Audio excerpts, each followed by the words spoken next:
Brian in San Pedro. Quote, what happened to Rit? Hashtag ATP. It's lit. I'll tell you what happened to Rit. We had a mutual parting of the ways, but it was amicable. Love Rit. Rit did a great job. Rit was funny, man. Loved having Rit around. Rit worked here 4 years. Working in the jungle is like in the NFL, except not nearly as well paid. But if the average NFL career is 3 years, the average jungle career is probably that or less. Rick gave me 4 really good years. He gave us 4 really good years. Good attitude. Damn right. Upbeat guy. Was making a long commute. And we just kind of mutually decided it was time. Mutual. Thank you. And Rit, not everybody, I'm going to give you some inside. I'm going to show you how the sausage is made. Not everybody leaves here on good terms. And I don't want to be like that. I wish everybody would, but it's like any other job. Some leave on their own, not on good terms. Some are asked to leave, not on good terms. Some leave on their own, I don't know how to make sense. On very good terms. Some leave and they're asked to leave and still leave on good terms. You never know. Rit and I mutually parted ways on great terms. We're both very happy with each other and very happy with the time that we spent together. And I've got only really good things to say about Rit. Game on. Game on. True story. So that's what happened to Rit. He's moved on to the next thing. And we will try to get on without Rit. And that's the story. That's what happened. Brian in San Pedro wanted to know. In fact, I got an email from him. I'll tell you how good we are. I got an email from him earlier in the program. Like, he, not only did we mutually part in a really good way, he's like still following up on stuff. Like, hey, just so you know, there's this one untied loose end here that I thought you should know about. So, class act. Jamie in Green Bay. Thank you. Rogan knows what you do. You manage the rat family. I retweeted this one. This is great. Kenneth E. in the 503. In San Fran fan's voice. Jimmy, my man. Congrats to Rogan. How long until he starts toking the devil's lettuce and ends up working at Big Head Bet's Dog and Suds? Could happen.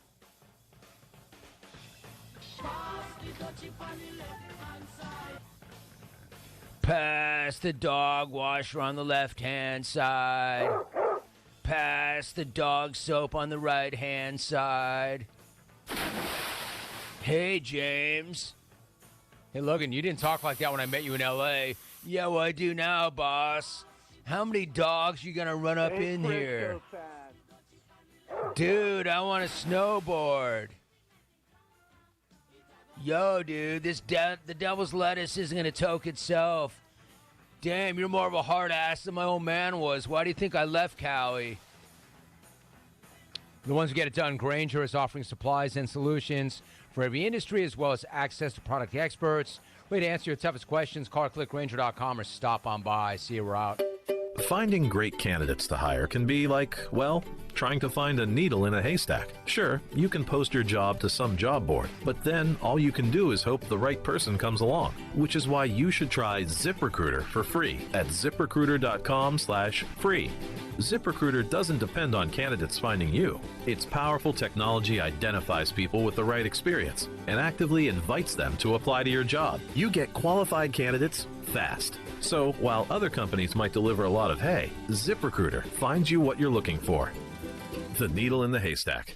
4 out of 5 employers who post a job on ZipRecruiter get a quality candidate through the site within the first day. ZipRecruiter, the smartest way to hire. And right now, you can try ZipRecruiter for free. That's right, free. Just go to this exclusive web address, ZipRecruiter.com/free. That's ZipRecruiter.com/free. ZipRecruiter.com/free.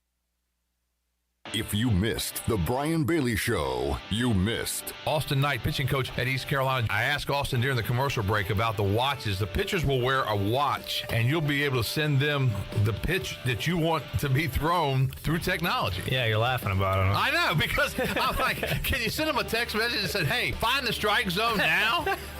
That option's not on the, It's not on remote, there? so I'll have to go out there and tell them that. Hey, the strike zone is right there. The plate is going to be in the same place. Or can you send like little things like, hey, I know the ump's not very good, but keep trying. Tune in Mondays at noon for the Brian Bailey Show, powered by Greenville Utilities, right here on Pirate Radio. Flight by Yingling. It's the next generation of light beer. For those who don't follow trends, but craft them. Flight by Yingling is 12 ounces of uncompromised refreshment from America's oldest brewery. With only 2.6 grams of carbs and 95 calories, this is premium refreshment 6 generations in the making. Don't just raise a glass, raise the bar. Flight by Yingling. Available wherever beer is sold. DG Yingling & Son Incorporated, Pottsville, Pennsylvania. Please enjoy responsibly. Did you know 1 in 5 Americans use alternative wellness practices? And this number is growing, with good reason. Your CBD store empowers modern wellness through premium hemp products. We're the #1 CBD brick and mortar in the world with products for sleep, focus, recovery, and more. Our products are the gold standard in hemp wellness. Your CBD store, Greenville, 420 East Arlington Boulevard, or call 999-5127. Must be 18 years of age. This statement has not been evaluated by the Food and Drug Administration. This product is not intended to diagnose, treat, cure, or prevent any disease.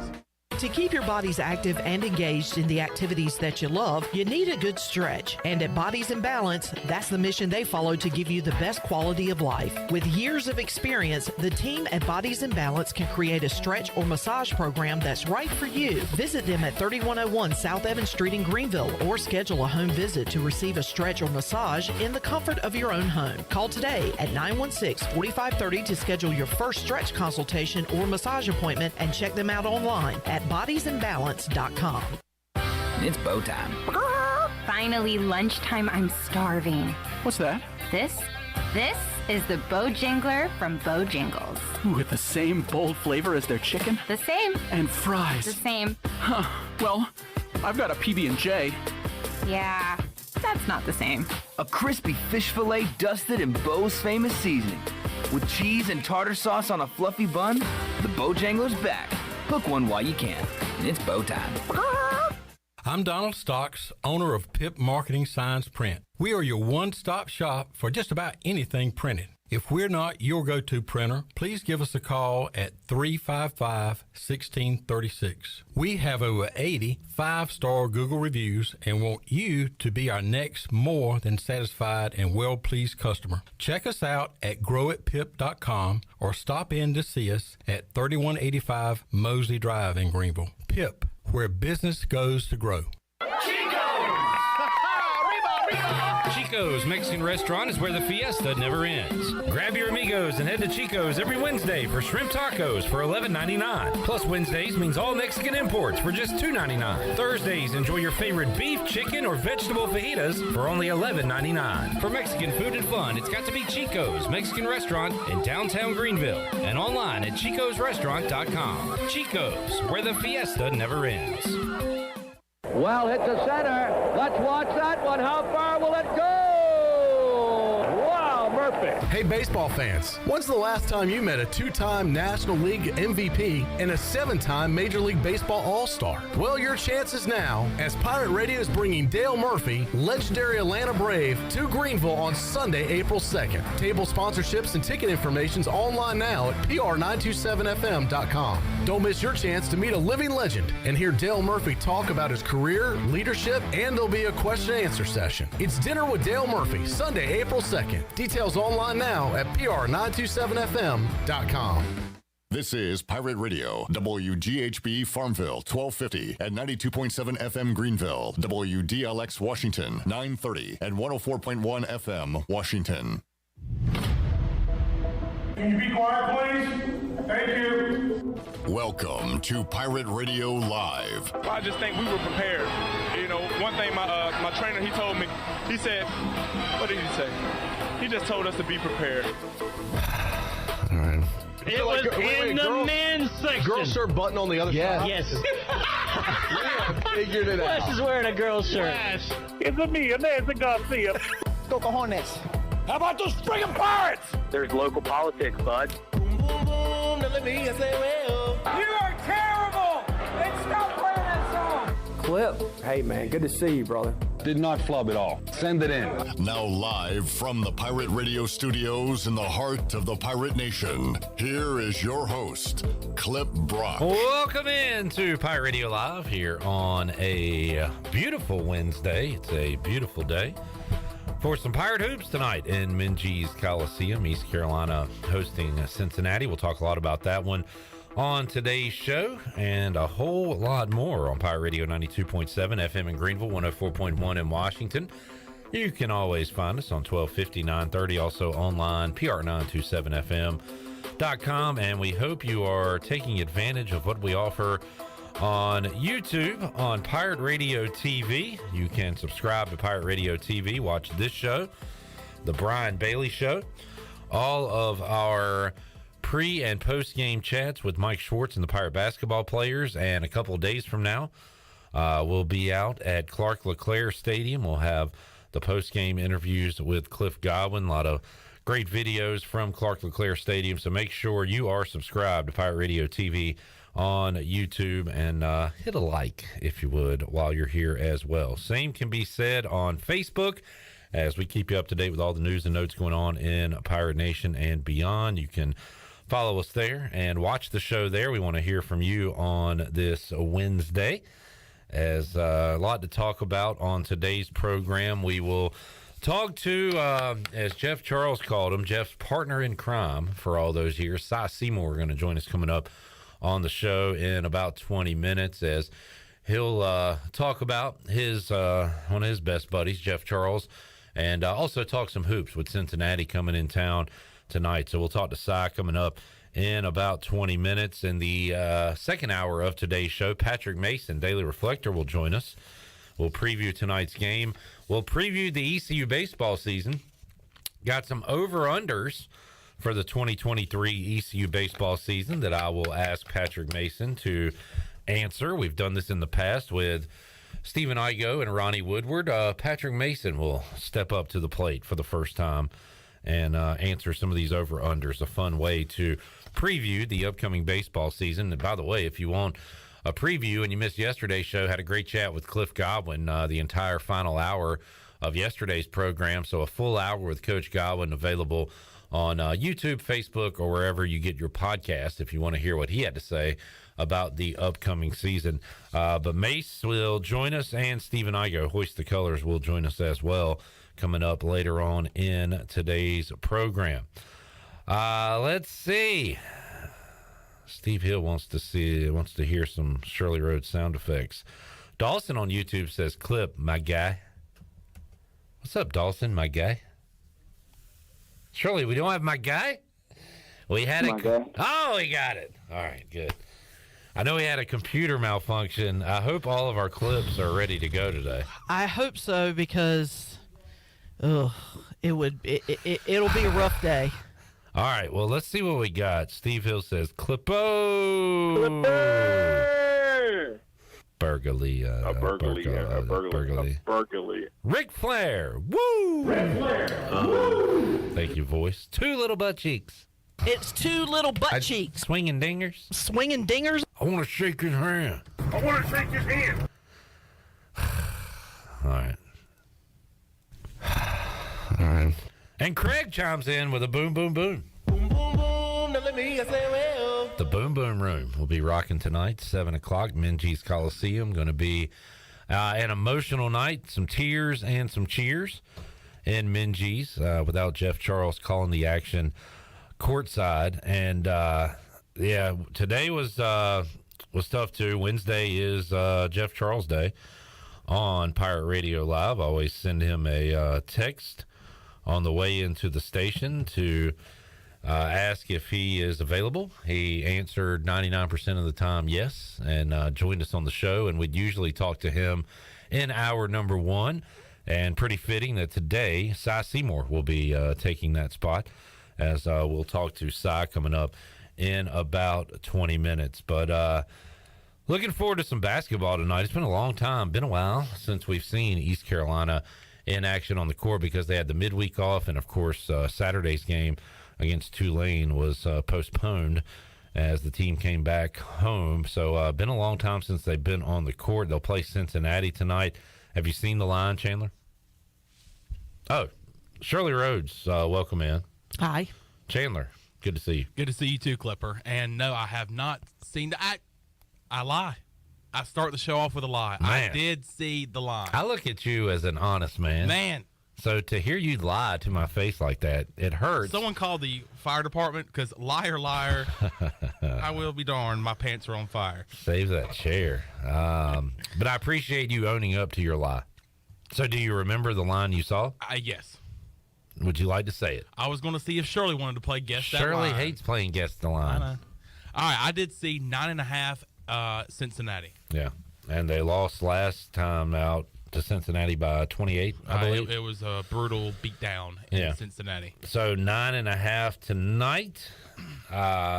It's gonna be weird in Minji's, and these players, what's going through their minds, right. The coaches who were there in New Orleans. So going to be very odd, but I'm looking forward to being in 213, watching the action with my dad tonight and Chandler and others. So going to be fun to see some ECU basketball. I don't know, sports is an uplifting thing. Brings back some sort of normalcy. Normalcy brings people together. The only thing that's not going to be normal is, of course, looking across from 213 and not seeing Jeff Charles there. But other than that, there's going to be Pirate basketball to be played tonight, and hopefully they can get a big win. And I'm hoping, the Voice. hoping for a good crowd too, as it would be fun to have a rocking environment tonight when East Carolina takes on Wes Miller and the Cincinnati Bearcats. By the way, that's not the only ECU Cincinnati matchup. The women at Cincinnati tonight. Keeping an eye on Kim McNeil's team because right now they are 17-8 overall, closing in on a 20-win season, which would be great. 8-4 in conference play. Man, currently sitting in third place. Would have been in second, Shirley Rhodes, if not for an upset over the weekend. Houston beat South Florida, handing them their first loss of the season and the first loss in the conference. We didn't think that they would have a blemish on the record, but Houston knocks them off. And looking ahead, East Carolina will be at home against Houston next Wednesday. Mm-hmm. So that'll be a big one coming up at 6 o'clock. Before that, the Pirates have Cincinnati tonight, and then Kim McNeil's team will face UCF coming up Saturday. Only 4 regular season games left for the women's basketball team. So we're coming down the stretch here. Again, looking for a 20-win season, 4 regular season games. They still got a conference tournament, at least 1 game to play, and hopefully more than that, the way they've been playing, because Shirley, right now, they're in a pretty good spot to get that bye. Yes. They can close out with a decent record and get a bye in that conference tournament. And then who knows, maybe some postseason basketball after that. Yeah, that's going to be the big question. Of course, tonight they have to take on Cincinnati. Cincinnati 2-9 in the conference. They are unfortunately the cellar dwellers in the AAC right now. But really, the records don't mean anything at this point because now that South Florida has suffered that 1 loss, it's going to get a little tight right up there at the top. Not at the top, but because South Florida will likely finish out the season in first place. But second, third, fourth, fifth, there's going to be a really tight race in those 4 spots because, as we mentioned, the first round of the conference tournament, the top 5 teams get that bye. Now, the last time, I'm trying to remember the year. I want to say it was 2014 was the last time that East Carolina had 17-plus wins, and that was the last time that East Carolina was invited to postseason play. They were invited to the WNIT that year. Was that Heather Macy? That was Heather Macy's. That was under Heather Macy. So the aside from that one year that that was when Jasmine Young and LaCoya Terry were teammates on the team where they went to the NCAA tournament. Lost to eventual national champion Rutgers. Mm-hmm. Yeah. C. Vivian Stringer was the coach at the time. So that is so really it's been a long time since we've seen postseason play from the women's basketball team, and they've got a real good chance of getting it this year. Yeah, a big part of the success of ECU women's basketball this year is the freshman Amaya Joyner. Get this, 10 double-doubles on the year, and that is good enough for most all-time by an ECU freshman. So saw that stat yesterday posted by ECU women's basketball on Twitter. Dawson, my guy on YouTube. My guy. Oh, sorry. No problem, my guy. Okay. Hey, my guy. My It's guy. fine. Don't even mention it. I apologize. Says Amaya Joyner has been absolutely balling. Newton on YouTube says Pitt Community College baseball is playing today at home. Started at 2:00. We need to. Yeah, I'll update that score here in just a minute. But I do want to say something about for those of you who haven't really been following ECU women's basketball. Of course, we've got the local product from Farmville Central. We've got Amaya Joyner, and we've talked about Danae McNeil, who has also been. And if you've never seen these two play in person, you're really missing out. Those two are very, very good. But watch out for one other player that hasn't really been talked about a lot. But on the team, they call her Money Mike, and that's Micah Dennis. Yep. And they call her Money Mike, and she is a three-point threat. And so if you get those three clicking on all cylinders, it's going to be tough to beat East Carolina. Good stuff. Look, they've been good on the road to the point where now we expect them to win road games. Yeah. Usually a men's or women's team on the road, you could chalk up an L. Absolutely. Yeah, absolutely. But tonight, women on the road at Cincinnati, expecting them to get a W in that game. Yep, and I fully expect a W tonight, and then on Saturday against UCF, and then Big one next week. Big one next week. Josh says, tragic magic tonight in Minji's. Smash that money line. Wow. Well, look, and I'm not going to lie. I looked when I saw the post of the line, and I believe, correct me if I'm wrong, Josh, I believe the money line's sitting around plus 375 right now for the Pirates, and I thought to myself, man. And I say to myself. Think about hitting that money line. I was like, man, if you're going to do it at all, tonight might be the night to throw a little something down to get something for a reward. So, plus money. Jack says, Chandler, you lied to my face in Eric Cartman's voice. So, thank you for that, Jack. Screw you guys, I'm going home. He did say, love this crew. And we love you, too. You know what? Usually I wish you wouldn't speak for me, but in this case, it's fine. Because I love Jack Bowen. My man, Jack. Oh, you know Jack? That's my brother. You don't know Jack? I do know Jack. Oh, okay. You don't know Jack and I go way back. We went to high school together. Are you rapping right now? Hey, dude, it's so hot over here. Are you spitting fire? Dropping dimes left and right, buddy. Fire over here. Craig has a good question. Is there an explanation for Chan's gold mic cover? Or does it just complement his Chan strap headphones? No, there's no rhyme or reason. It just happens to be gold. Chandler's just a flashy guy. When we first started, I know when I first started with Pirate Radio Live, we were having to share that mic. The mic that you had. Yeah. Oh, yeah, that's right. Then they put this one in, and I noted the first thing I noticed was that it had a gold, like a mic cover. I think what it is all of our other mic covers are being used elsewhere in the building, and I think that was the only one we had. I like it. I mean, it kind of puts a staple on my mic. I like it. So I'm a fan. Yeah. Speaking of people speaking for other people. Have you ever been at a restaurant and the waitress comes by, or the waiter or waitress comes by and says, "Is everybody good over here?" And there's always that one person that says, "We're good," and then the waitress or waiter leaves. Yeah, that happens a lot. I usually do a quick glance around. Yeah, to see the because I feel like I'm the spokesman for my family out in a restaurant. Right. So, but I do a quick look, drink check, before I give we're good. I usually say I'm good, Like I will. That's what I do. If I'm at a table with some of my friends, good play. I'll say I'm good. What about you? Or sometimes my friends will go, she needs a drink. She needs her drink refilled before I even have a chance to say it. So, which that has happened a couple of times. Yeah, but I do that I move try too. to say I'm good. I don't like speaking for other people at a table if I can help it. It's not a conscious thing, but for whatever reason, I just say I'm good. Susan Francis is here in the Facebook live chat. I know Miss Susan is ready for some Pirate baseball coming up this Friday. Boy, I tell you what, I don't think, usually I get excited for Pirate baseball just because I'm thinking, oh yeah, spring is right around the corner. Pirate baseball's here.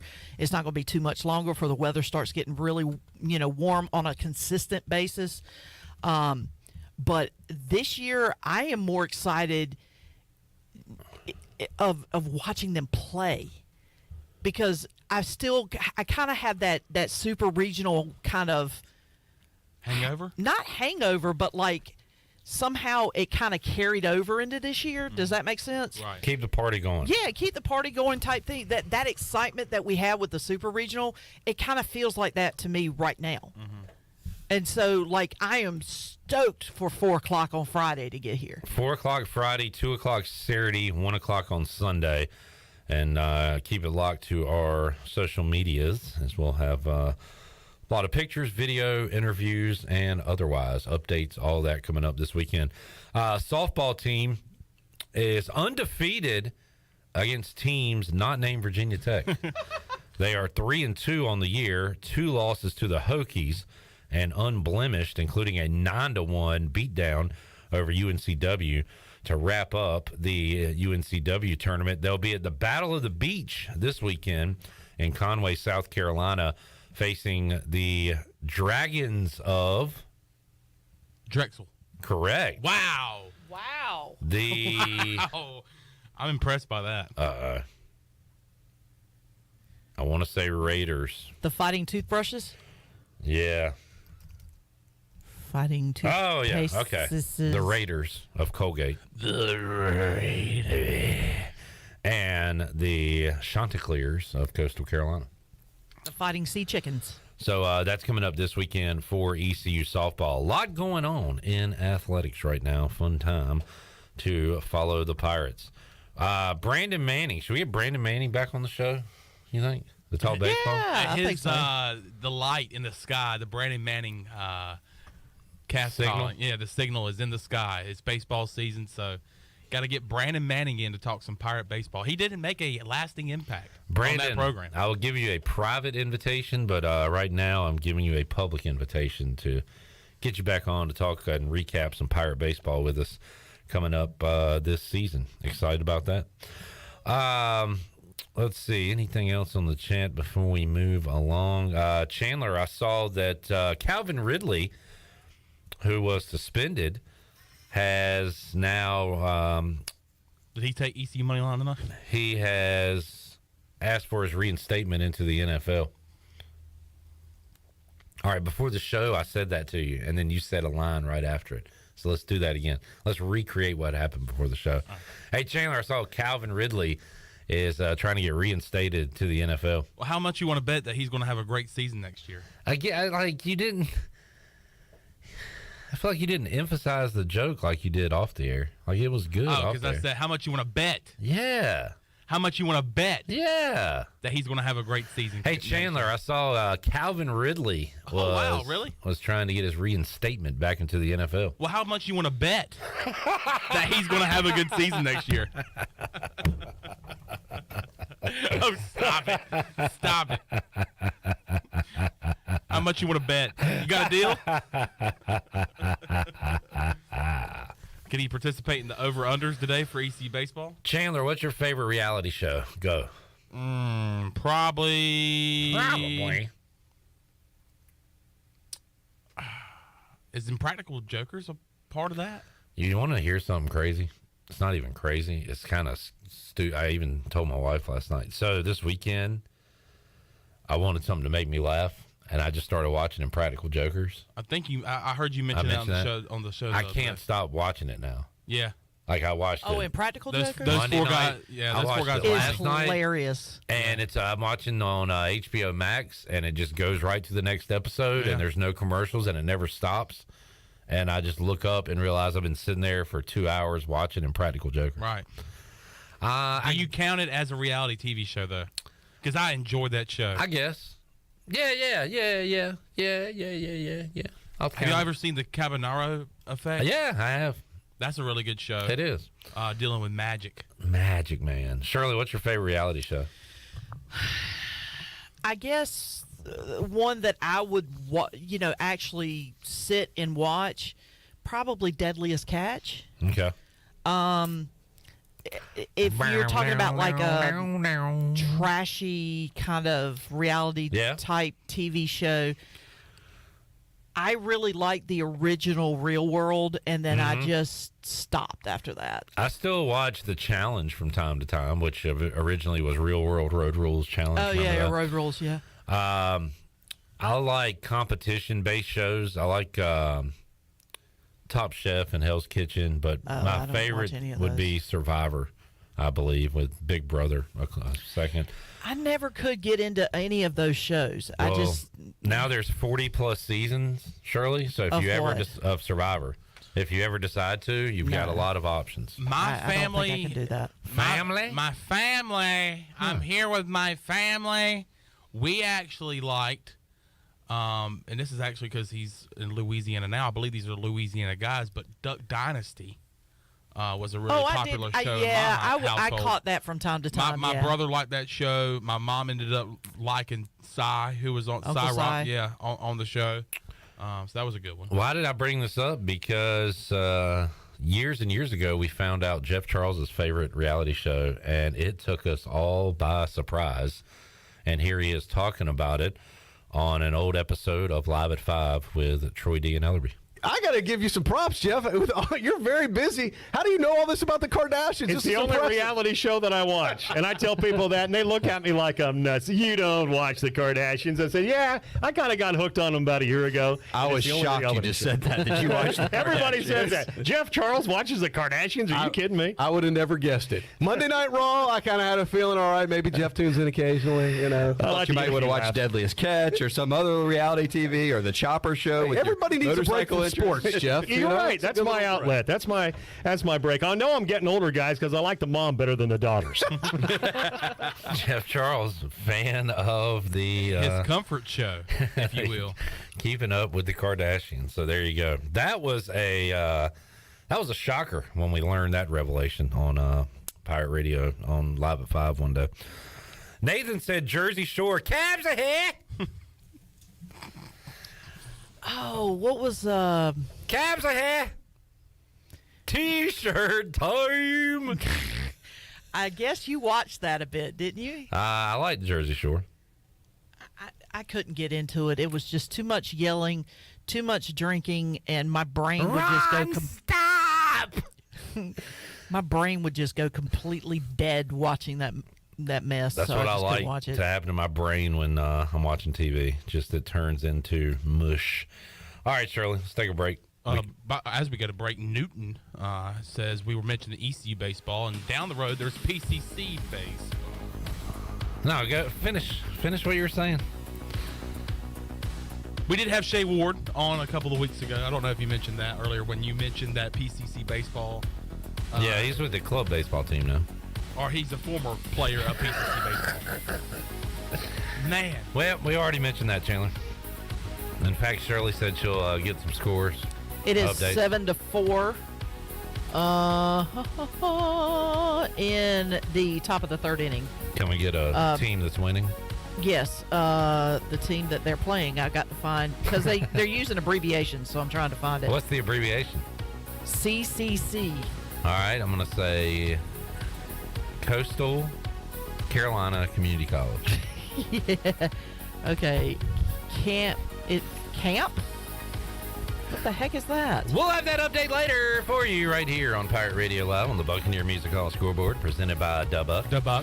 When we return, we will hear from Seymour. He will be in Minji's tonight. We'll talk about his good friend Jeff Charles, and some Pirate Hoops as well. Back with you, Pirate Radio Live, on a Wednesday after this. It's Camp Community College, by the way. Thank you, Shirley.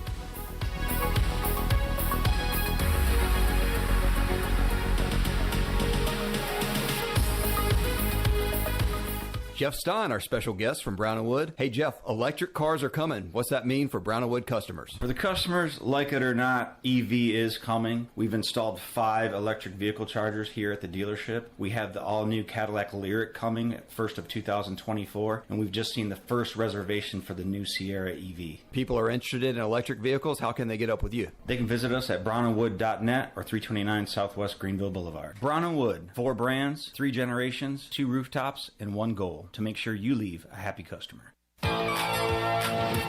University Book Exchange, UPE or ECU, University Book Exchange.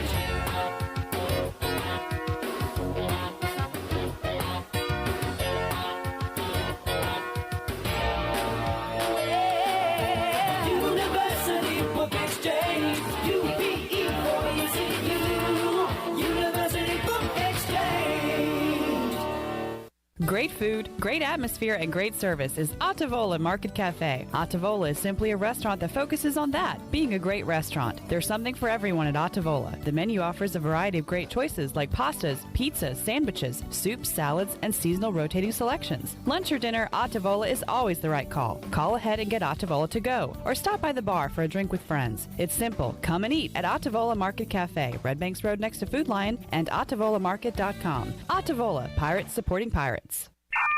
You've had your new computer a few years now, but lately it's been running super slow, acting strange, and you're worried about viruses and losing data. This is driving me mad. Let the experts at University PC Care in Greenville and New Bern professionally diagnose your Mac or PC to see what's really going on. They'll determine the root cause and not just symptoms, so you don't waste money fixing the wrong issues. Call 252-558-1280 for in-store or remote service, or make an appointment online at universitypccare.com. At Jimmy John's, we don't make sandwiches. We make the sandwich of sandwiches. We use fresh veggies because we don't hate salads. We just feel bad for them. We make our sandwiches exactly how you want because you're the one who's eating it. And we bake bread all day, every day because stale bread isn't bread. It's croutons. Sandwich history is written by the victors. Good thing we have legible handwriting. Jimmy John's, the sandwich of sandwiches. Order pickup or delivery on the app. Saturday, April 8th, the NC Strutmasters Championship is back, presented by Leopold and coming back to Farmville. Turkey hunters from all over the country are headed east to put their skills to the test, and the top scoring birds will win big cash prizes up to $30,000. Plus live performances by Nate Hosey and the Carolina Treat Band. A weigh-in will be held at R.A. Wood Farms, 39 Vanderford Thomas Road in Farmville, North Carolina. Registration is now open for 2-man teams at ncstrutmasters.com. Brought to you by Sam Jones Barbecue, Big Rock Power Sports and Marine, Mossy Oak, Spring Hill Outfitters, Carolina Caliber, Mossberg, Doug Henry of Farmville, and Hayden Outdoors Real Estate. Deadline to register is April 3rd, or the first 165 teams. And we'll see you there for the NC Strutmasters Championship.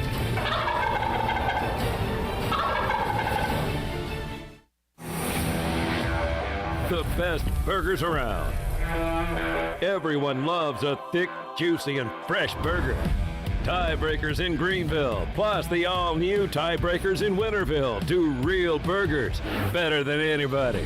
So don't just go to any burger-themed restaurant chain. It's time to break the chain and eat local. Tiebreakers, real burgers at its best. Everybody loves burgers. This is Carter Spivey, and you're listening to Pirate Radio, the voice of the Pirate Nation.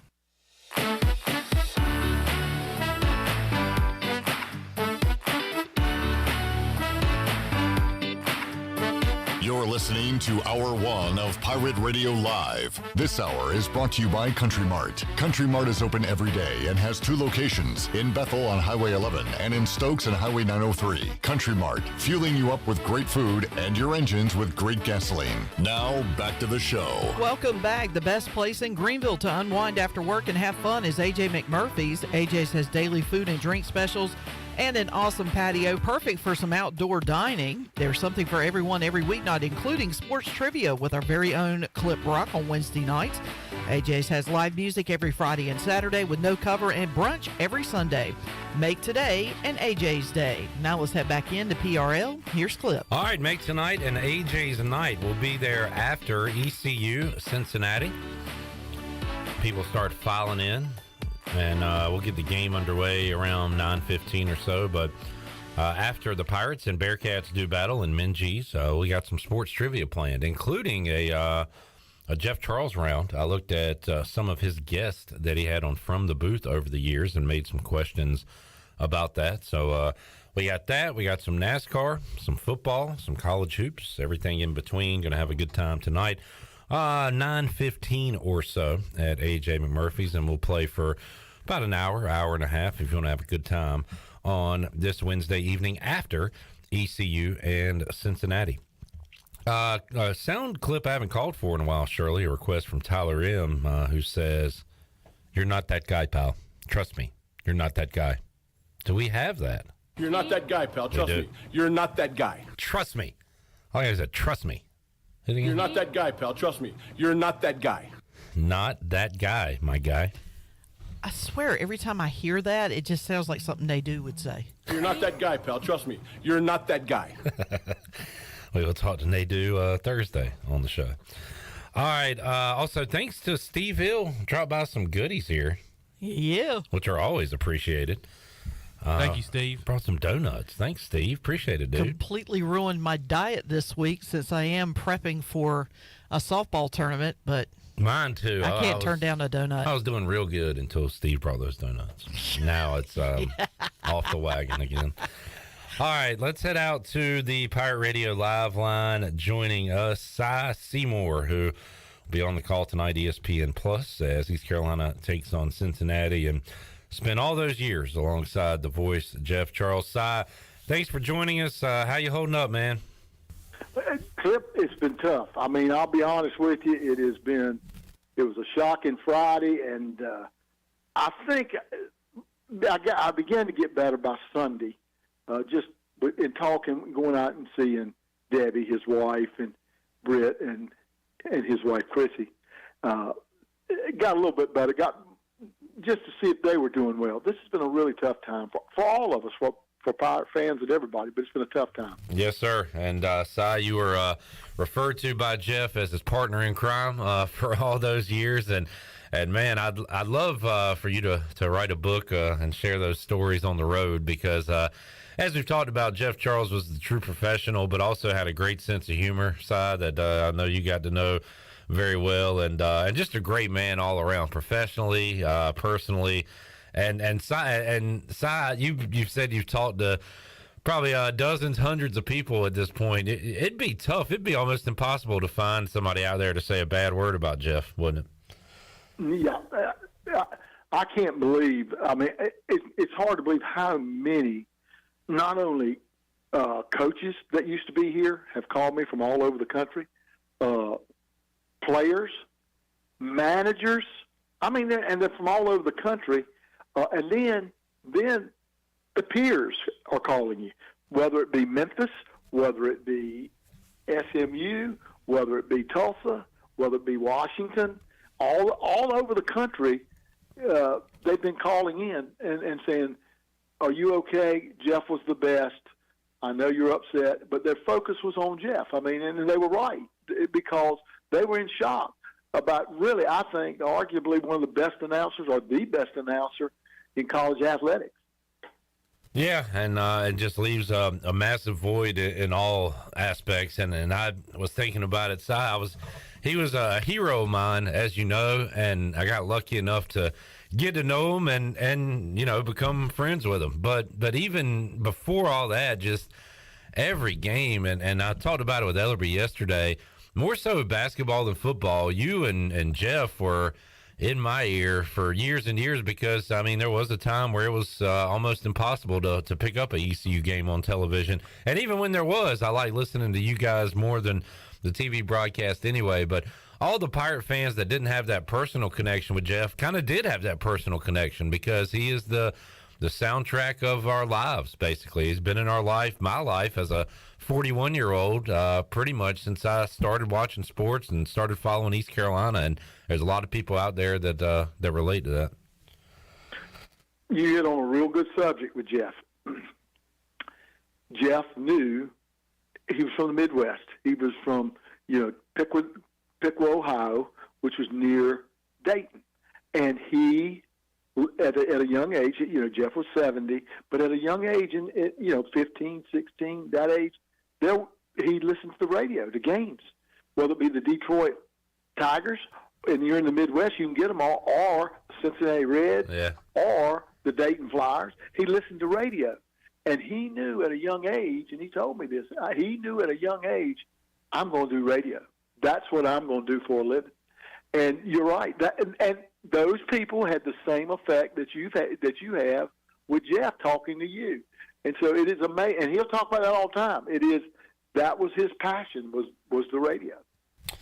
Yeah, and as you said, Si, one of the best, certainly, Jeff Charles. And it's odd today not to reach out to him. It's kind of fitting that Si Seymour is kind of in our Jeff Charles time slot today. Every Wednesday he'd come on, and we talk ECU, Si, and then we'd kind of branch off. In our last chat, we talked about LeBron James breaking the scoring record and Super Bowl. We just love talking sports with Jeff. He would answer anything. He was very good, Si, about, for the most part being, here's the score, here's what happened, here's the stats, here's the facts. But if I asked him a question, he would give me his opinion on it. He didn't, share it too much. In fact, he kind of liked that.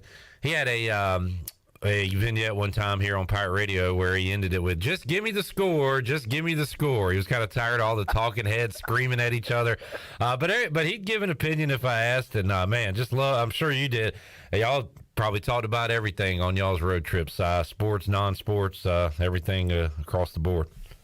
No doubt about it. That's what we did all the time. He loved sports. And again, Tip, I think that's one of the keys to Jeff being so good. He knew every sport. I always said, I would love to see Jeff do a hockey game. Yeah. He would. Yeah. And do it really well. I could not get by the first name that they threw out there. I just don't know what they're doing. But Jeff could do. He just knew sports. Yeah. And he knew how to do it. And I think it was a gift, and he used that gift. And we at ECU got the pleasure of that gift for over 30 years. I love just throwing out a school or a name, Si, and he'd have a story about it, and I'd remark, man, that's incredible that you know him and know that. And he said, well, Clip, I'm old. And but the way he picked it up along the way, he knew if you mentioned a name, a person, a play, Si, he had it 100%. No doubt about it. And I think back now, Clip, he did Illinois. So he did the Big Ten. Yeah. He did Virginia Tech, and he was their guy. But he came to East Carolina with Dave Hart and loved East Carolina and could have left, but he stayed. That's just a gift for the Pirates, and it says a lot about us. It really does, Si. He was calling, Dale Curry, Bruce Smith, Virginia Tech, right? Like some big-time guys. And and came here and man, we're kind of lucky we got him when we did, Si. Now you see guys just bouncing around everywhere, whether it be the players, the coaches, the broadcasters. But, man, we got Jeff, and we were able to have him throughout the remainder of his career. It was awesome stuff.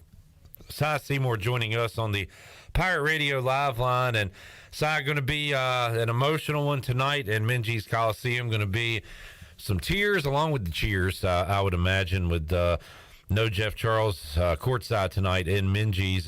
You'll be there, Si, on the ESPN Plus call tonight, right?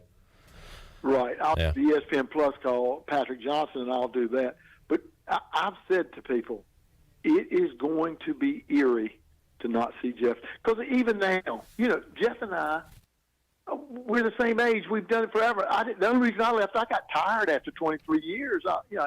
You turn 70 years old, and you say, and he said, "Well, I'm gonna keep going. I love it." I said, and so I'm lucky enough and fortunate enough to just do the ESPN Plus games, and I really like it.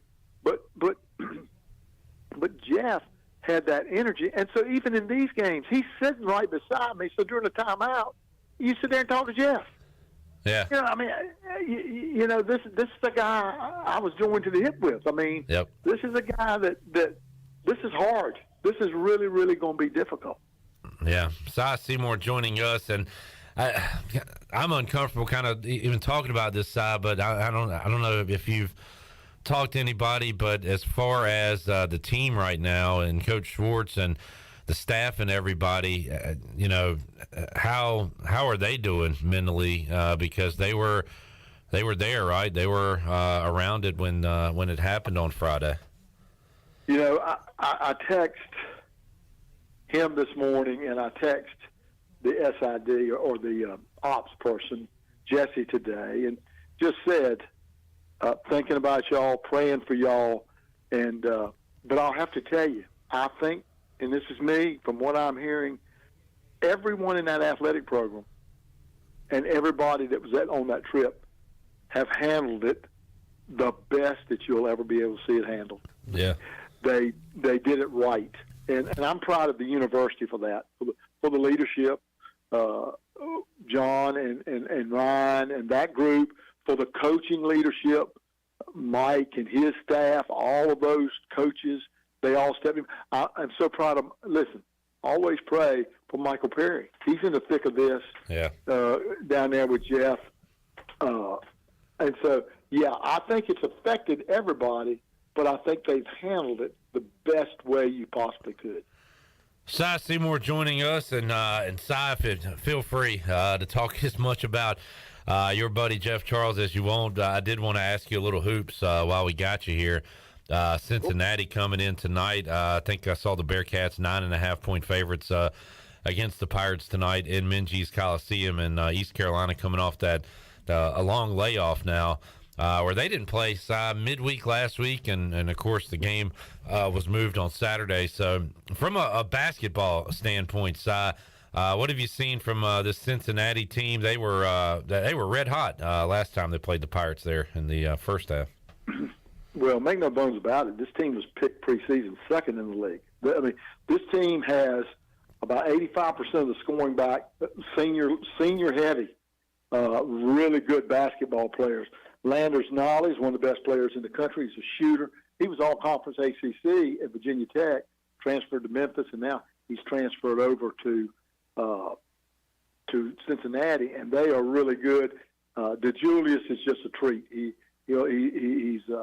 quick. He's a good point guard. He does everything right.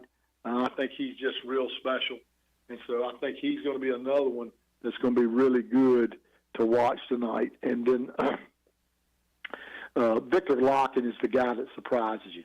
He's a Russian kid that last year he averaged 4 points a game. This year he's averaging 12 points a game. He leads the team in both steals and block shots. He has come on hard. So, and look, I'm leaving out Jeremiah Davenport, who usually just eats us up, who's a senior. These are all kids that can really play. And never underestimate Wes Miller. Wes Miller is a really good basketball coach. I think one of the young up-and-coming coaches in the country. Played at Chapel Hill, was a good player, but he's such a good coach. What he did at UNCG, he went to 5 postseason tournaments. 2 of them were the NCAAs in 10 years. He went to the NCAAs twice. So this is a well-coached team with really good players. They're going to be fun to watch tonight. How ECU responds to all this, tragedy is going to be interesting to see. Hoping for a good crowd side to get out there and support the team, and also remember the voice Jeff Charles tonight at Minges Coliseum. Cincinnati's been on a pretty good trajectory side, since losing to Houston the first time around. They beat East Carolina by 28. Then they beat SMU. They beat South Florida. They lost a couple of tight ones to Memphis and Houston. They had Houston on the ropes, on the road, led a lot of that game before the Cougars came back. Then they beat Tulsa, beat UCF. They beat South Florida, and right before that, they had that epic overtime game where they lost to Tulane 101-94. So their losses aside, Memphis, Houston, Tulane, they're beating the teams, quote unquote, they should beat, and have lost to the teams they've been underdogs in. Pretty much, it's pretty simple as that. Yeah, and I still like this. This is the team we were talking about this morning. This is a team that may finish fourth but could win the tournament. That's how good they are. Yeah. They may finish third, they may finish fifth, but they could win the tournament. They're well coached. They've got depth, which is important in tournament play, and they've got quality depth. So, and a really good coach. So you throw all that together, I think Cincinnati's really tough. Will it be difficult today? Yes, it will. But if you will recall, we had them here a year ago, or a couple, whenever it was. My mind goes wrong, and they beat us on a putback at the buzzer. So those things can happen.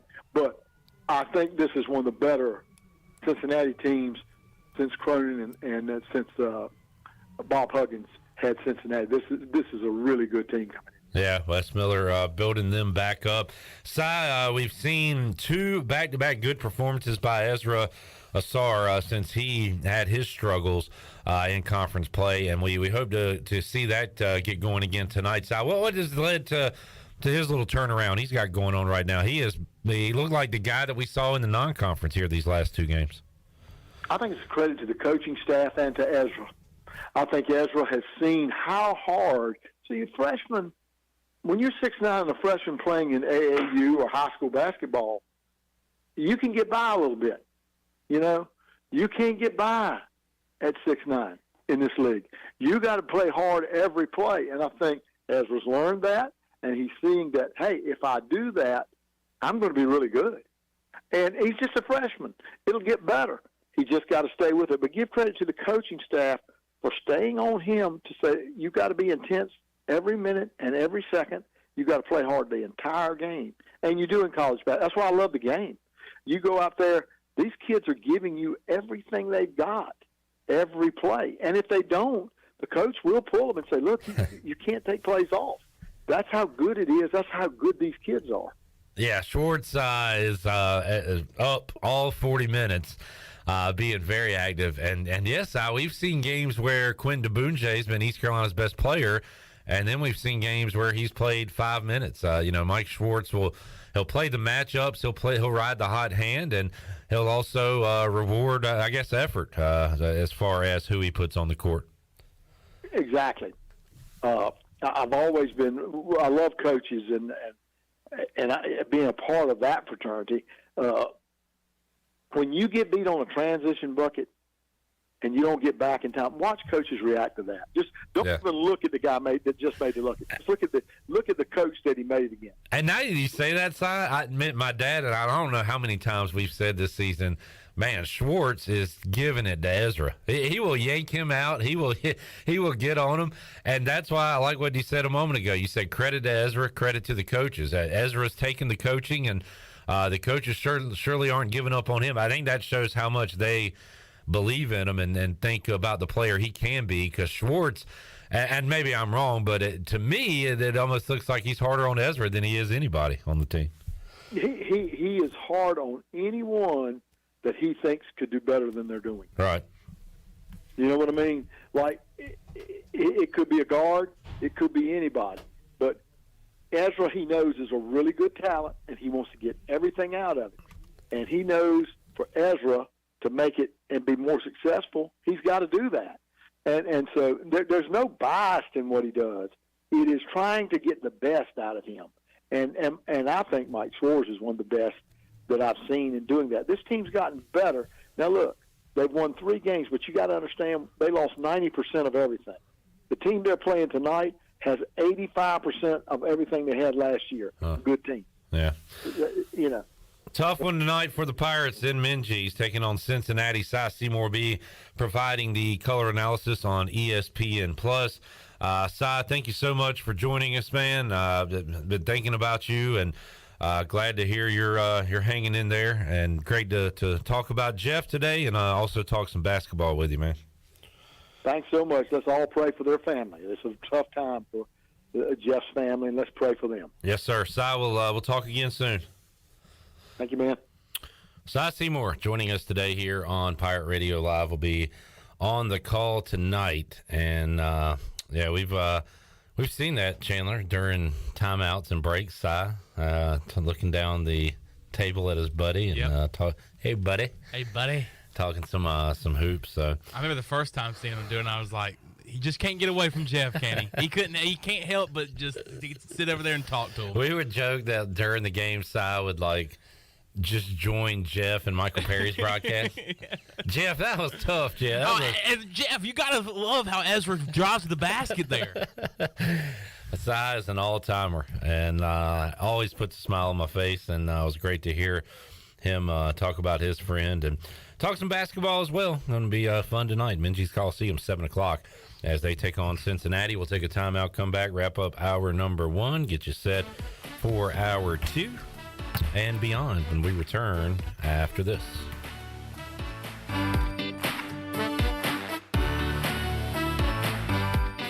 The Buccaneer Music Hall is your beacon of music in the land of pirates. The doors open at noon, 7 days a week. And the Buck has live music every night along with football. Monday is open mic night the first Monday of each month. Tuesday, it's karaoke with DJ Captain Morgan. Wednesday, it's acoustic night. Thursday, it's the dance party with DJ Kid Scene and live music every Friday and Saturday night with the best bands on the East Coast. Follow the Buck on Instagram for information and schedule of events. This season, party like a pirate at the Buck. Did you know Jersey Mike's freshly grills hot subs right in front of you? It's a Jersey Mike's thing. And did you know I, Danny DeVito, am wearing a very cool shirt? All statements about fresh grilling at Jersey Mike's are true. All statements about Mr. DeVito's shirt cannot be legally confirmed. Nonsense. It's a great shirt. Agree to disagree. I want a second opinion. The shirt is just okay. Who are you? A second opinion. Grilled right in front of you. It's a Jersey Mike's thing. A sub above. Do you want to get rid of wrinkles, tighten and lift your skin, smooth your skin texture, erase veins and brown spots, get rid of unwanted hair and under-eye fat pads? Are you interested in Botox or filler? Contact the licensed professionals at Beauty Bar MediSpa for a free consultation and ask about our newest technologies and treatments. Learn more at beautybarmedispa.com. Red Banks Road, Greenville. Enjoy your visit, love your transformation, and go Pirates! The winter sale is in full swing at Russell's Clothing in downtown Washington. All sale merchandise has been reduced to 1/2 price. There's no better way to say I love you than with a beautiful gift from Russell's. The selection is good and the prices are great. Or perhaps you'd rather select from our new spring arrivals. That includes beautiful jewelry from Julie Voss, E. Newton, and Brackish. Russell's Clothing in the Pirate Nation, a winning combination for creating smiles. Go Pirates!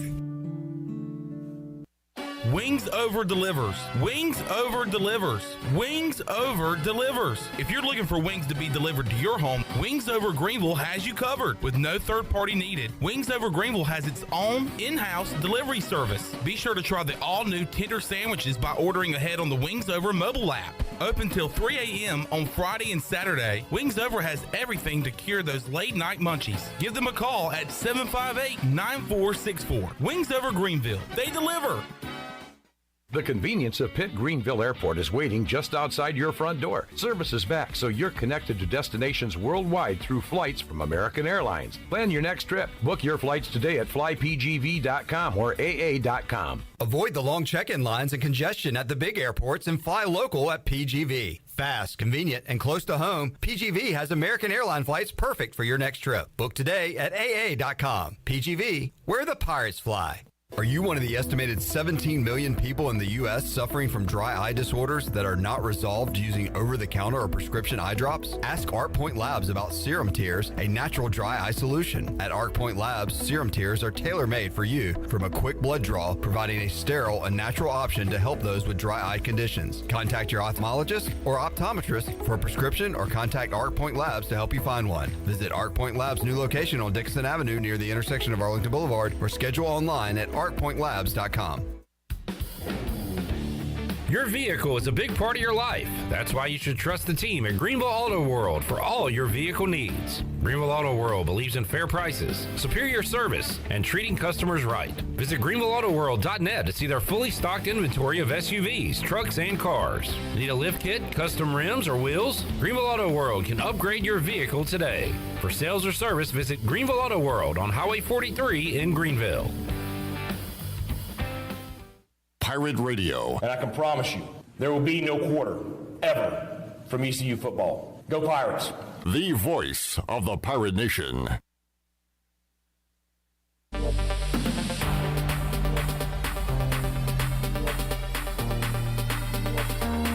You're listening to Hour 1 of Pirate Radio Live. This hour is brought to you by Country Mart. Country Mart is open every day and has 2 locations, in Bethel on Highway 11 and in Stokes on Highway 903. Country Mart, fueling you up with great food and your engines with great gasoline. Now, back to the show. Welcome back. Watch all of Pirate Radio's local programming on YouTube Live. You can watch Pirate Radio Live Monday through Friday.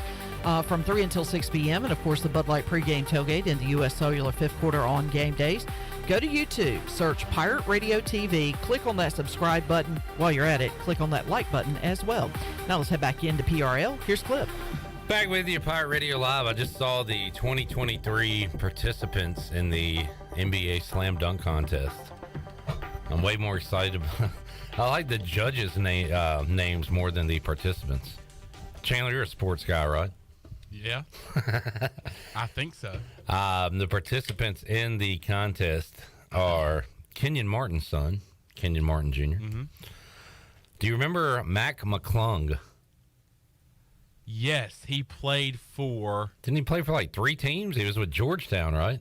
Georgetown. Who else did he play for? Oklahoma? I'll have to look it up. I remember him Georgetown, and that's it. Mac Oklahoma McClung. State? I'm going to say he went to 3 schools. Maybe I'm wrong. Georgetown and Texas Tech. Texas Tech. Were his schools. Trey Murphy and Jericho Sims. I don't know who Jericho Sims is. There's only 4 guys? Yeah, 4 guys. The judges are Jamal Crawford, Lisa Leslie, Malone. Do you know the name? Chandler doesn't. Do you know Harold Miner, Shirley? That name sounds very familiar. He was, they called him Baby Jordan in the early 90s. He won 2 dunk contests, never did much in the NBA. But I remember Harold Miner as Baby Jordan. And then speaking of Jordan's best competition in the dunk contest, Dominique Wilkins will also be a judge. Okay. So, once again, way more interested in the judges than I am the actual participants. Last night, Buccaneer Music Hall scoreboard presented by DeBuck. Kansas, big second half, knocked off Oklahoma State. Oklahoma upset Kansas State. I say upset. Oklahoma was at home. They might have been a favorite in that game, the way college basketball is this year. Providence beat Creighton in double overtime, 94-86.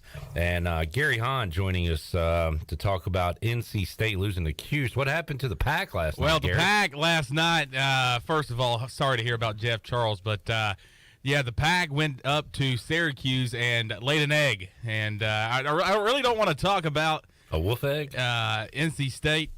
I do want to know where UTEP is playing tonight. All right, easy, Gary. Relax, Gary. Gary Hahn, thanks for joining us. Carolina and State play this weekend. State! That's a big one. Yep, thanks, Gary. Baby T had 14 points in that game. Let's get down to Tony. Duke beat Notre Dame last night 68-64. Coming up tonight, top 25 action in college basketball. Great game, but it's at 7 o'clock where we'll have to check the highlights on this one after ECU Cincinnati. Alabama at Tennessee, 2 top 10 teams going at it there. Virginia will be on the road at Louisville. Xavier at Marquette, Indiana Northwestern, TCU at Iowa State, and late night it's San Diego State at Fresno State. The Aztecs 20-5, number 21 in the country on the Buccaneer Music Hall scoreboard presented by DeBuck. Last time I looked at the Canes score last night, they were winning. 3-2 was the final. Okay, that was the score when I saw it, I think, in the second period. So not much happening in the third. And the Canes winning that one.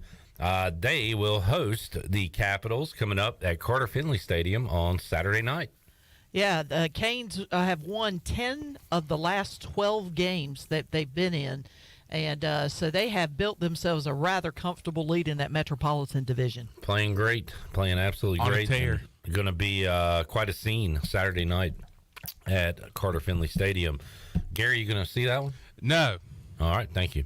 Let's take a break. We'll come Not a back. big hockey guy. All right, thanks. All right. But I do need to know, where is UTEP playing tonight? Gary, have you thought about all these foreigners in hockey? And, Oh, don't get me started. okay. And amongst all the... And amongst all the... All right, Hour 2, Pirate Radio Live coming up next. P-Mace, Patrick Mason will join us. Maybe talk a little soup. But I know we will talk ECU baseball over-unders. Got a lot of questions regarding the upcoming 2023 ECU baseball season.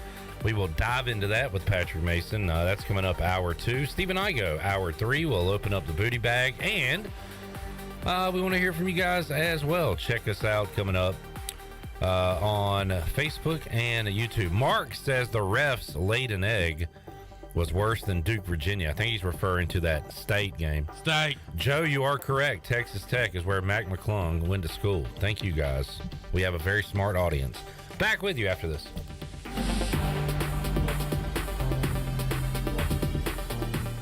Swung on, hit left field.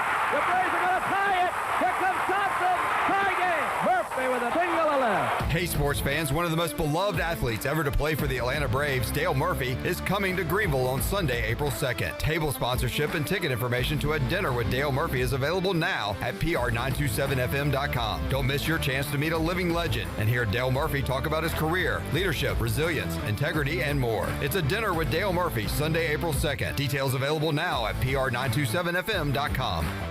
Happy New Year. This is Talbot Green, and I'm excited to announce our new partnership with Integrity Home Mortgage. Integrity Home Mortgage offers a wide variety of programs ranging from conventional, government, and portfolio loans, plus construction and lot loans. Our Integrity Home Mortgage team of Talbot Green, Braxton Green, and Joanne Weir offer over 50 years of experience and is committed to providing you with superior customer service. To get started, call me, Talbot Green, 714-2076. Talbot Green, NMLS 120331. For informational purposes only. Integrity Home Mortgage Corporation is equal housing lender. NMLS 208516.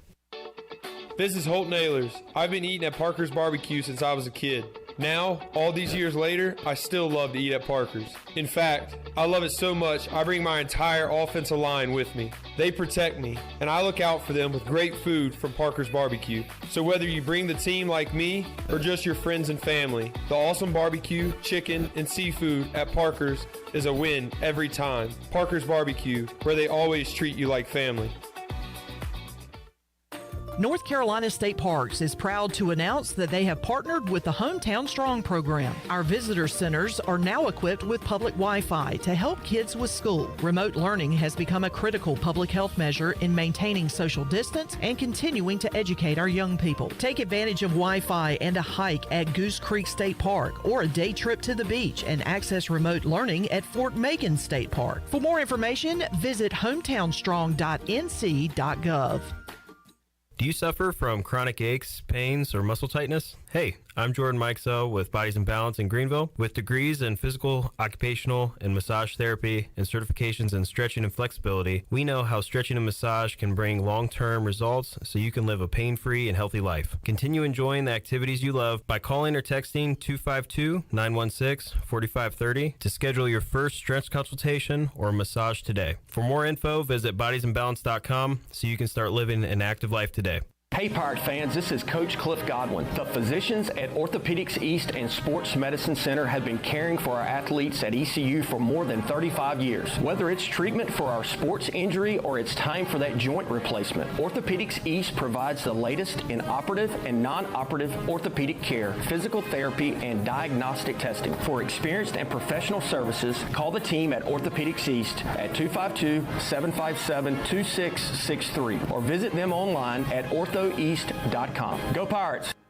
Love is in the air at your CBD store. Enjoy in-store Valentine's bundles to mix and match the perfect pair for body and mind. Our CBD is award-winning, third-party tested, and only available at your CBD store, Greenville. Make your CBD store your go-to spot for natural sleep, recovery, and overall wellness. Your CBD store, 420 East Arlington Boulevard, and call ahead for pickup at 999-5127. Must be 18 years of age. This statement has not been evaluated by the Food and Drug Administration. This product is not intended to diagnose, treat, cure, or prevent any disease. The Rick House is Eastern North Carolina's premier restaurant and bourbon authority. Jefferson's, Basil Hayden, Woodford Reserve, and a Midwinter Night's Dram are just a few of the incredible bourbon options. The Rick House features the very best steaks and fresh, made-from-scratch pastas. The Rick House can host your corporate event or special parties in the 3,000-square-foot banquet hall. Join the Rick House for Sunday brunch from 10 a.m. to 2 p.m. and for the wine tastings on the last Friday of every month. The Rick House. This is Pirate Radio, WGHB Farmville, 1250 and 92.7 FM Greenville, WDLX Washington, 930 and 104.1 FM Washington.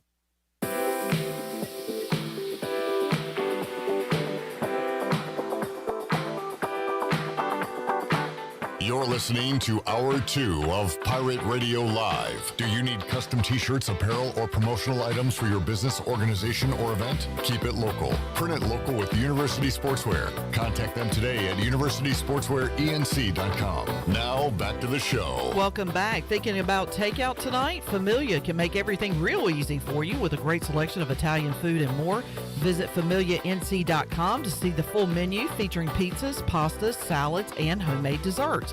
Place your order online or call 689-6330 and Familia will have your order ready in their convenient drive-thru window for pickup. Finish up a busy day with a great dinner for yourself or your family from Familia. Familia on Fire Tower Road near Pitt Community College. Now let's head back in to PRL. Here's Cliff. Back with you, Pirate Radio Live here on a Wednesday. Coming up Thursday on the show, everyone's favorite game, Sweeping the Nation. Name that sound. It's back for another week. Clip Rock 4-0. Chandler Honeycutt. Owen. A competitive 0-4. I've gotten better each week. Yeah. Yes, you have. That first week was a bloodbath. Last week I got up, was it a quick 2-0 lead or a 3? You jumped out to a 3-0 You called timeout. I called time. I said I need a timeout. And I read some comments, and that's a good way to kind of sit down at the bench and look at comments and give people credit that are playing at home. And that gave me time to kind of gather my thoughts, calm down. Then I went right back out there, and I think I hit 2 straight. You came storming back, had me on the ropes, and went down to the final round. So I'm also ready to hear the intro again tomorrow. Oh, yeah. We'll play that coming up on Thursday, along with a whole lot more. Steve Hill, a trivia veteran at AJ's, we do before and after questions where I'll give you 2 clues. The first guy's last name is the second guy's first name. I always give out the example like LeBron James Harden. LeBron James. Why are you laughing? His comment. Oh, dang. I didn't want you to read it. All right, Shirley. I haven't read it, so please. All right. So the first answer's last name is the second answer's first name. Like Shirley Rhodes Scholar. It's before and after. It all connects together. Okay. Your clues are, clue 1, he loves eating hot soup on the beach. Clue 2, a pirate famous for his love of pasta. So clue 1, who loves eating hot soup on the beach? Do you know who that is? We talked about it at length on the show last Wednesday. He is going to be a guest. Patrick Mason. Okay. That's the first part. Clue 2, a pirate, current pirate, who loves his spicy meatball. Oh, Mesa Garcia. Correct. Patrick Mason Garcia. Very good. Okay. There you go. An example. No, when you said pirate, I had Patrick, the first part, correct. I had guessed that one, but then when you got to the second part, I was like, uh-oh. I was like, I'm having to rack my brain here a little bit. Famous Italian Mason Garcia. Yeah. It's a me, Mason Garcia. Last night, I put out a couple of Jeff Charles tweets. Can you pull up Twitter, Shirley, and look at my tweets and play that video of when I asked Jeff his secret for how he doesn't lose his mind? Yeah. But and I was responding to some tweets as well. I saw that Akeem Richmond had replied to one of my tweets and mentioned to Akeem that we played his famous shot, one of the greatest calls in ECU athletics history, Akeem at the buzzer beating Weber State. And Akeem said that last year he was at the buzzer beater game versus Memphis, and he said he introduced Jeff to his son, and Akeem told Jeff that his son would be a much better shooter than he ever was. And Jeff said, I don't know, your son will have some big shoes to fill. You're one of the best. But thought that was a pretty cool moment. Told Akeem that Jeff really enjoyed that. Getting Akeem back here and also meeting his son. So I saw that, and also saw, Chandler, that you had put up a Facebook post, a video of Jeff. Was he interviewing Leonard Henry at UBE? It was the UBE Pirate Preview. Yeah. And I know he had Leonard on the on one of his podcasts, and I think he was going to have Leonard on the show. He was he was scheduled to have Leonard. Leonard was in town. He was scheduled to have Leonard on, and I think he was kind of this would have been the beginning of the show where he's kind of previewing everything. Yeah. And he was talking about Leonard. You put that video up, though, about Jeff and Leonard Henry and how Jeff, if there was one guy he was outspoken about who should be in the ECU Hall of Fame, it's Leonard Henry. Is Clinton's own Leonard Henry. And I saw Leonard responded to that post as well. Yeah, and just talked about how much he loved and appreciated Jeff. And I remember every time I reminded Jeff I was from Clinton, North Carolina, because he would always, you could see that he was ready to speak every time I mentioned Clinton, because he would mention Jarris McPhail, because he would always say that Jarris McPhail was a battering ram as a running back, and then he would get into Leonard and how he'd say, Chandler, it blows my mind that the number 2 all-time leading rusher in the program's history is not in the ECU Hall of Fame. And he just would go on and on how crazy it is that he is not in the Hall of Fame. And I told in that post, I tagged Leonard in it, and I told Leonard, when you make it into the ECU Hall of Fame, please remember Jeff Charles, because he really was beating that drum for a long time to get you into the Hall. I saw Stephen Igoe today had a post about it'd be fitting if they were put in together because of all the talking Jeff Charles has done about Leonard Henry. That would be super cool. Yeah.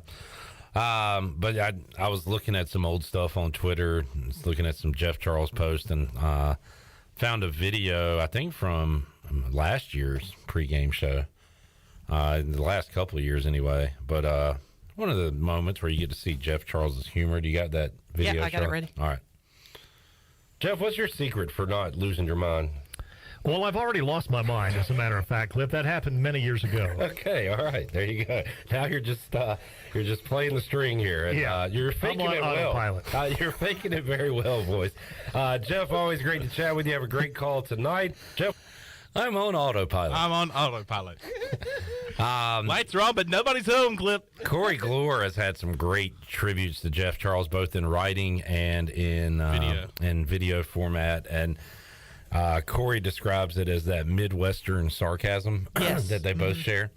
And Jeff certainly had that. So that was funny to go back and hear again.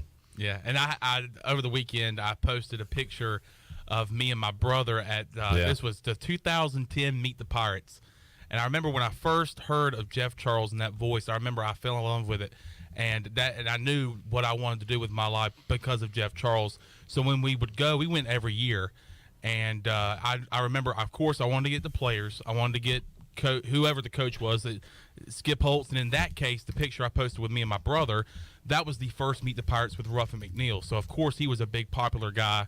Before we got in line with Ruffin McNeil, I wanted to find Jeff Charles and get his autograph, and we took his picture, me and my brother. And then I remember one morning he was in here doing his sports breaks, and I said, I found it. It was a pop-up memory on Facebook, and I was like, oh, I got to show Jeff this.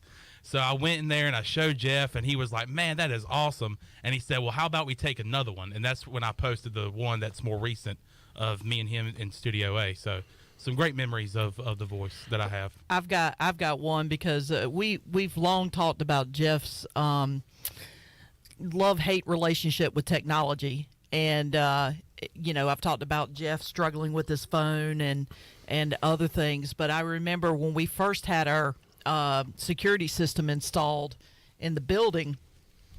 Of course, Jeff and I, when we did the morning drive, we would often be the first ones here. So we would have to unlock the door and, of course, turn the alarm system off so that it wouldn't, go off, because the town has, or the city of Greenville does have a policy where if you have a couple of false alarms, then you start getting fined.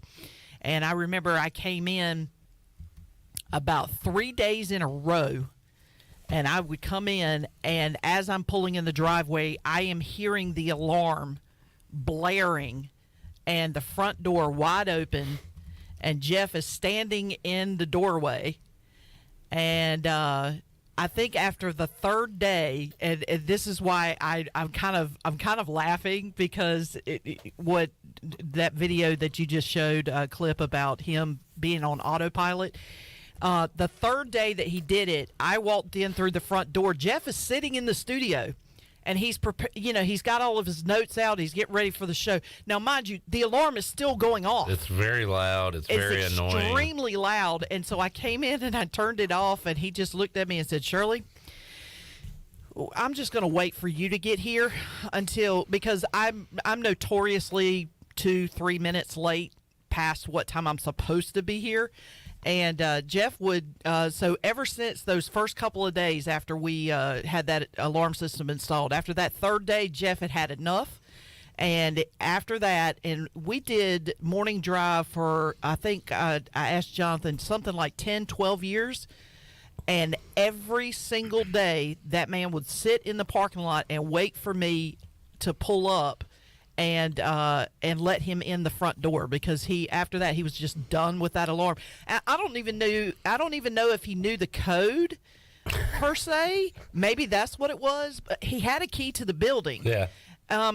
Because obviously he got in before I got here, so he wasn't having anything to do with them buttons. We talked the other day about his constant battle with technology and buttons and electronics, and yes. That just wasn't his thing. It wasn't his thing. Yeah. I mean, even when he borrowed somebody else's phone, Yeah. And it's crazy because last week we played his greatest hits with Ric Flair, Woo, and then we also played, this is before we lost Jeff, we brought up the famous we did it a week ago today, because we had him on the show last Wednesday, and we brought up that time that he was on the pregame show and was then they got a chance to stay in the game. And you know what? When a team is down this thing, it's clip to stay focused and to stay confident.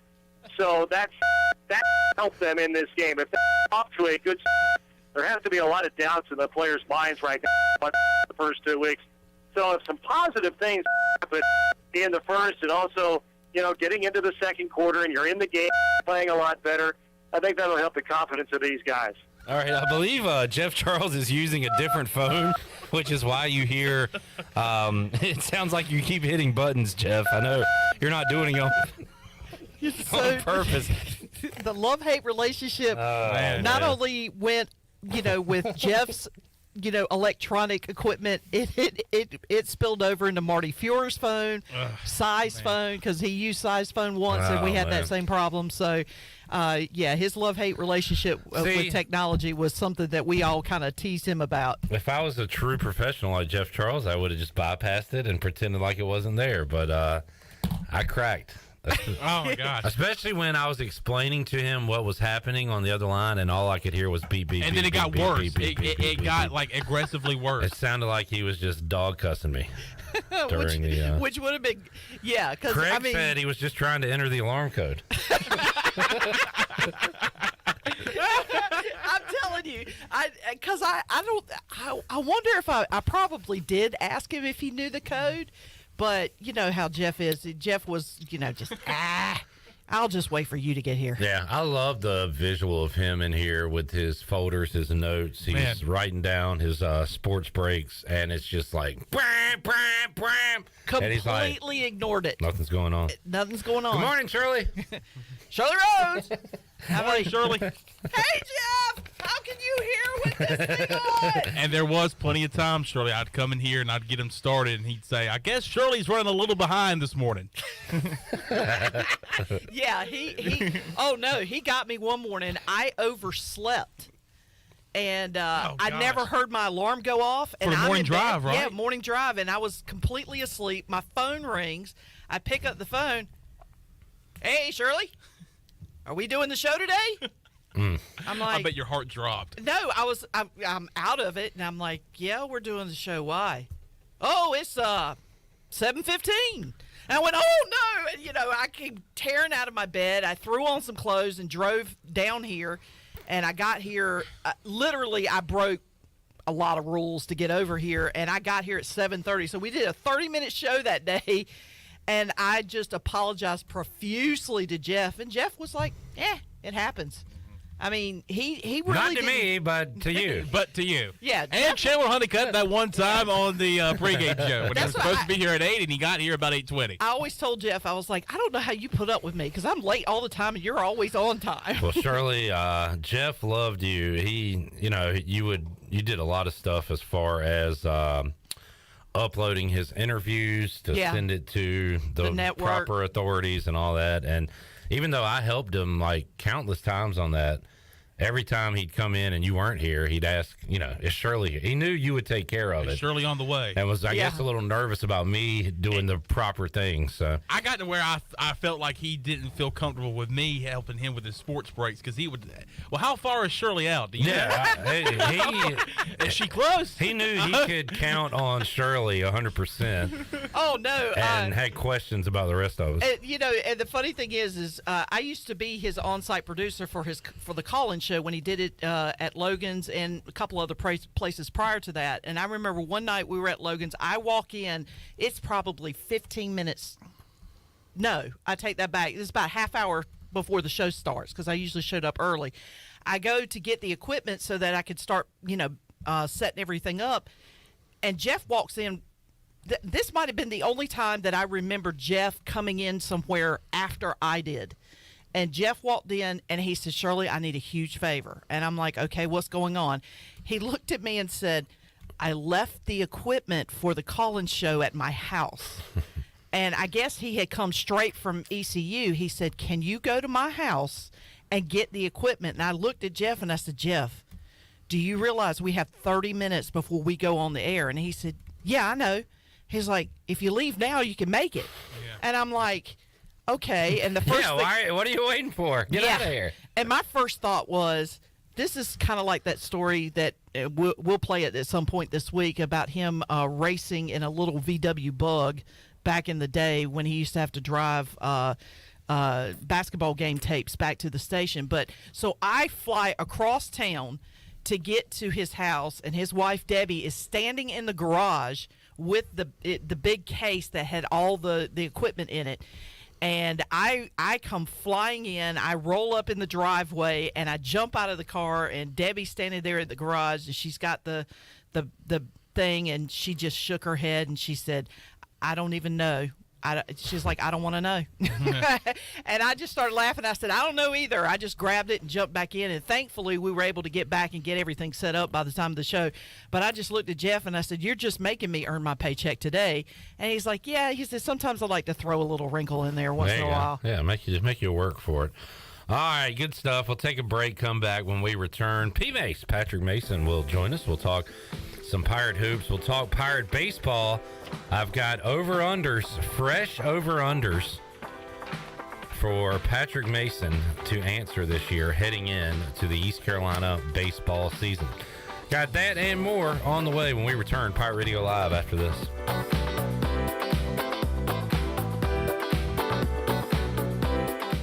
Here with Jeff Stein at Brown & Wood. Jeff, what can you do for people looking for a new vehicle in 2023? We can show the people the number one selling car in the region, the Buick Encore, the Encore GX, the Envision, and the Buick Enclave. We've also got Cadillac dominating the market with the XT4, XT5, and XT6, and we continue to get new GMC Sierra trucks in daily. Please come see us at 329 Southwest Greenville Boulevard. Brown & Wood, 4 brands, 3 generations, 2 rooftops, and 1 goal to make sure you leave a happy customer. U.S. Cellular has always believed that connection is the greatest gift of all. That's why we're giving everyone one line for $29.99 a month with unlimited data this holiday season. That's right, one line, unlimited data for just $29.99 a month. That's more than a great deal. That's locally grown connection from U.S. Cellular. Limited time offer, terms apply. Visit uscellular.com for details. This is Brandon Tate, owner and operator of Atlantic Wireless, an authorized agent for U.S. Cellular since 1997. Visit atlanticwireless.com to find the store near you. We go beyond the call. Did you know Jersey Mike's Subs freshly slices the meat right in front of you? It's a Jersey Mike's thing. And did you know I, Danny DeVito, am disqualified from being named world's sexiest man? The first statement about fresh slicing at Jersey Mike's is true, but Mr. DeVito's second statement is false and not endorsed by Jersey Mike's. I endorse it. Jersey Mike's does not. I do. We don't. Do. Don't. Do. Do not. Do. Sliced right in front of you. It's a Jersey Mike's thing. A sub above.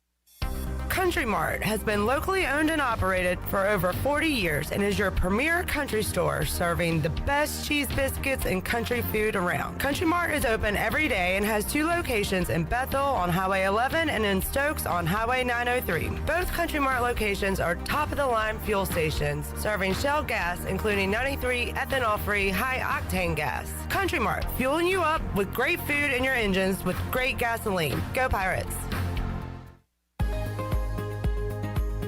Hello, Eastern North Carolina. If you're looking for a great place to work with competitive pay and a multitude of advancement opportunities, Pitt County Schools is hiring. We employ over 3,500 people, and we're one of the largest employers in our community and region. Pitt County Schools is currently seeking teachers, bus drivers, school nutrition personnel, facility staff, custodians, clerical staff, and more. We offer advanced leadership opportunities for our educators and competitive pay for our skilled labor force. Come work for a diverse, thriving school system and be an important part of ensuring success for the students of Pitt County who are the future of Eastern North Carolina. To fill out an application, visit our website today at pittschools.org. That's pittschools.org. And remember, education is truly a team effort. Pitt County Schools. Live and lead. This is Holt Nailers. I've been eating at Parker's Barbecue since I was a kid. Now, all these years later, I still love to eat at Parker's. In fact, I love it so much, I bring my entire offensive line with me. They protect me, and I look out for them with great food from Parker's Barbecue. So whether you bring the team like me or just your friends and family, the awesome barbecue, chicken, and seafood at Parker's is a win every time. Parker's Barbecue, where they always treat you like family. Take your comfort to unprecedented levels during Bostic Sugg Furniture's President's Day Motion event. Need to relax, recline, and unwind? Now at Bostic Sugg, enjoy savings on all our top furniture brands. Plus, for a limited time, when you buy any Motion Furniture item, you'll get a second Motion Furniture item at 40% off. Rest and relaxation has never been easier. Find yours for less during the President's Day Motion event. On now at Bostic Sugg Furniture.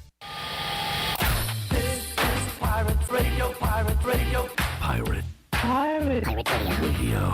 Pirate Radio.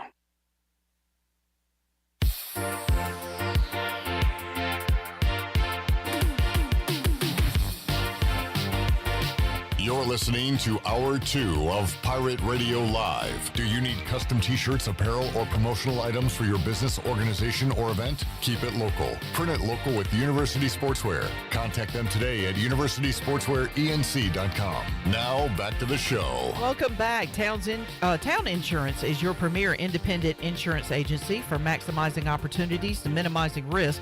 Town's insurance advisors offer expert professional advice to clients of all sizes. For personal personal or business insurance questions. Call 756-8300 today.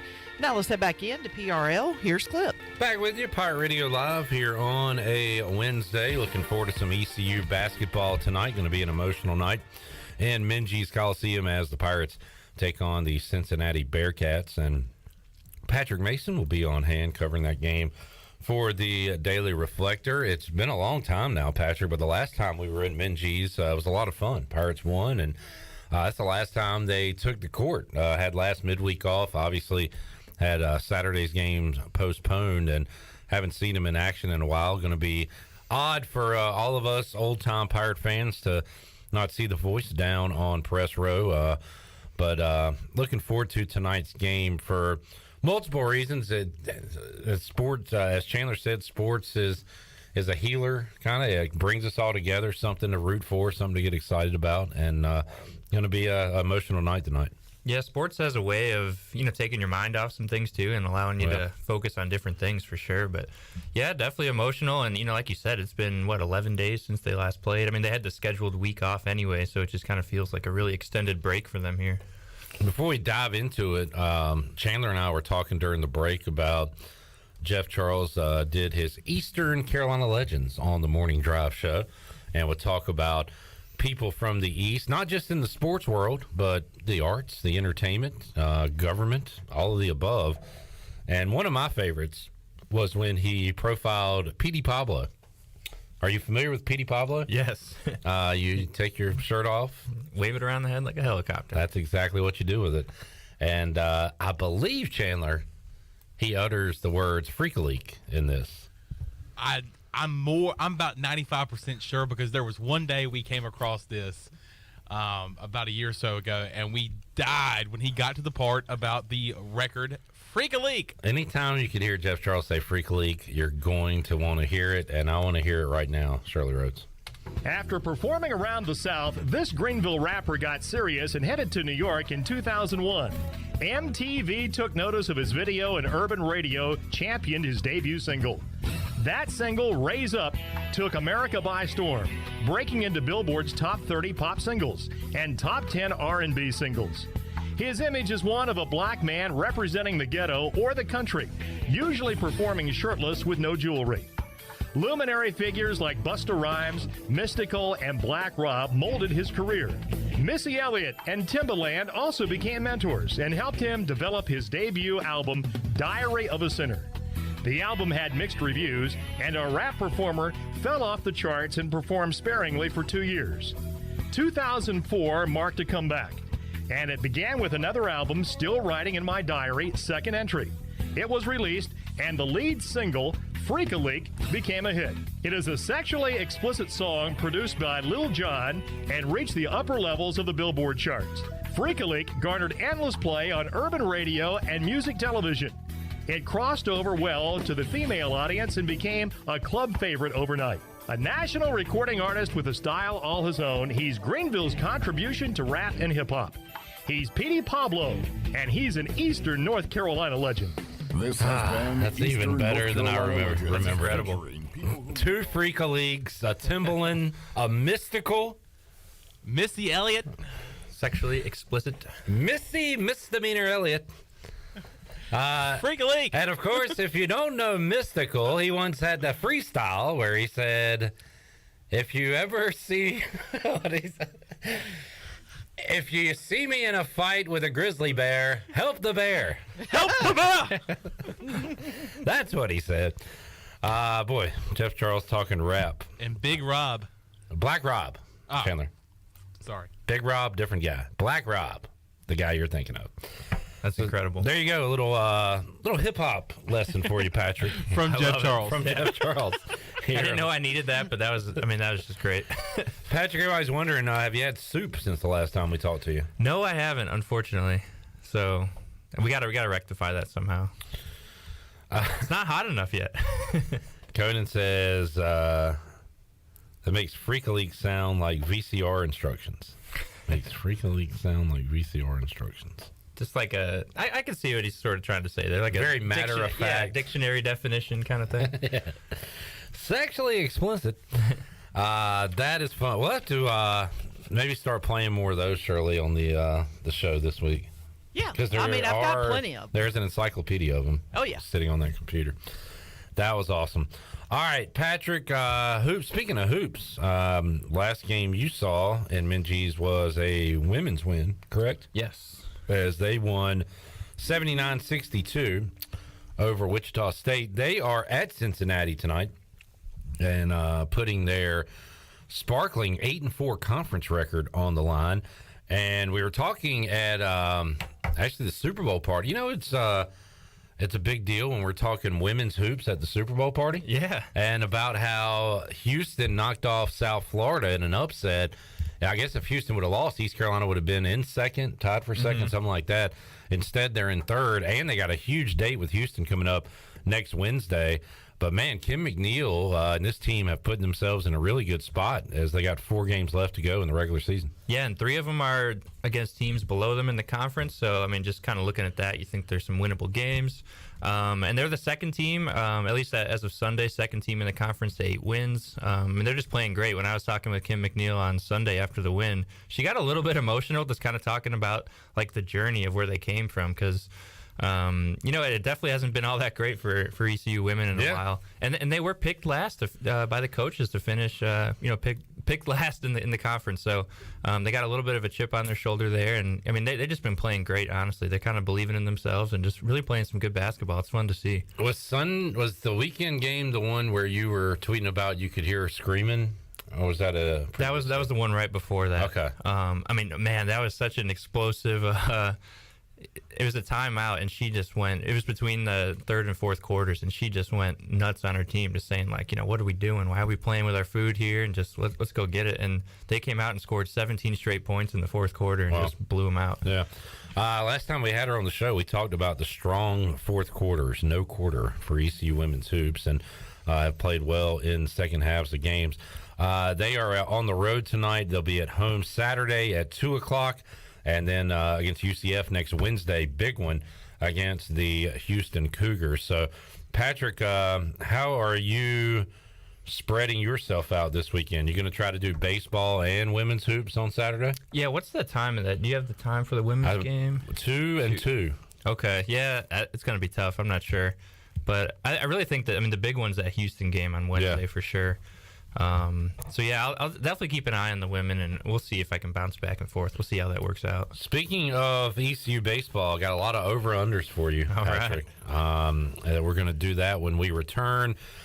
We've got the number of wins for the team, conference wins, Garrett Saylor appearances, Josh Moylan batting average. We got a lot that we'll run down and get the thoughts of Patrick Mason. Fun way to preview the 2023 ECU baseball season, which gets underway Friday at 4:00. We'll take a timeout, come back more with the P-Mays after this.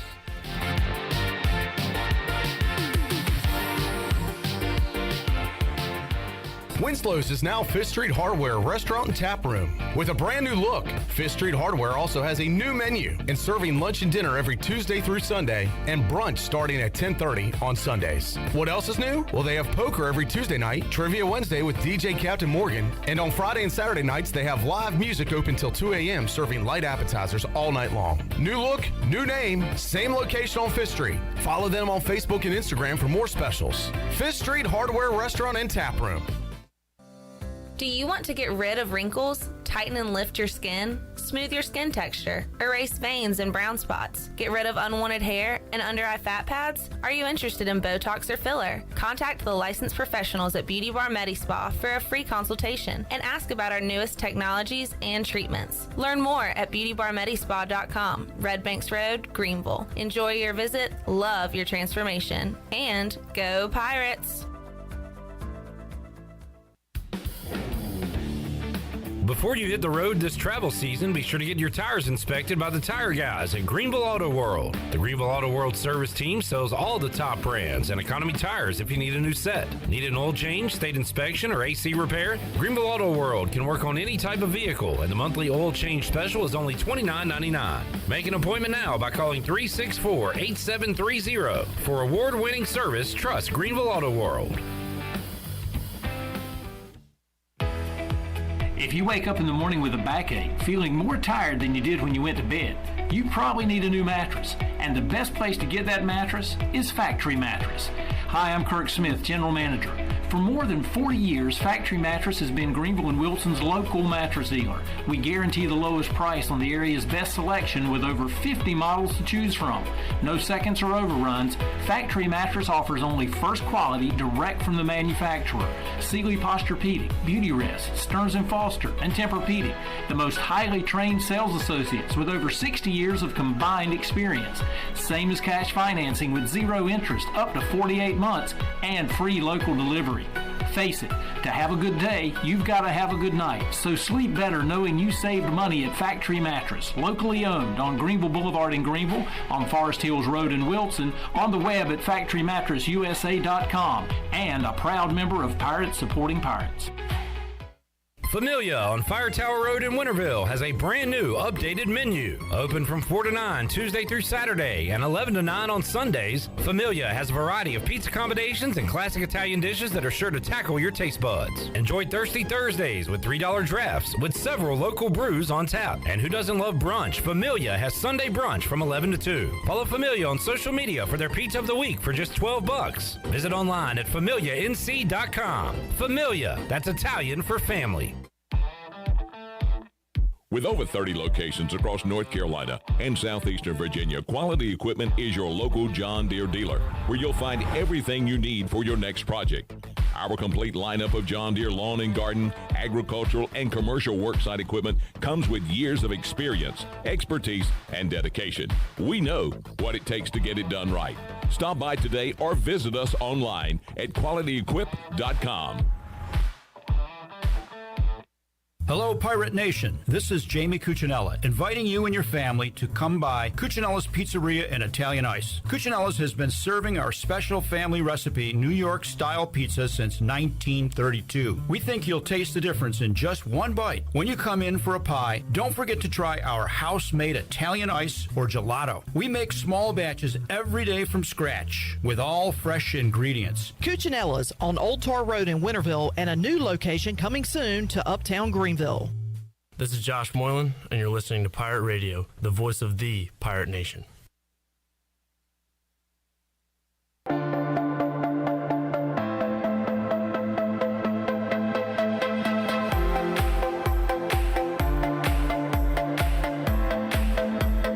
You're listening to Hour 2 of Pirate Radio Live. Do you need custom t-shirts, apparel, or promotional items for your business, organization, or event? Keep it local. University Sportswear. Contact them today at universitysportswearenc.com. Now, back to the show. Welcome back. Country Mart has been locally owned and operated for over 40 years and is your premier country store serving the best cheese biscuits and country food around. Country Mart is open every day and has two locations in Bethel on Highway 11 and in Stokes on Highway 903. And both locations are top-of-the-line fuel stations serving Shell gas, including 93 ethanol-free high-octane gas. Country Mart, fueling you up with great food and your engines with great gasoline. Now let's head back into PRL. Here's Cliff. Back with you, Pirate Radio Live on a Wednesday. Patrick Mason joining us from the Daily Reflector. He'll be high atop Minges Coliseum tonight when the Pirates take on the Bearcats of Cincinnati. Pretty good team. Always fun when a good team rolls in here. Patrick, looking forward to it. And East Carolina pulls an upset every year at home, no matter how bad they are, no matter what's going on.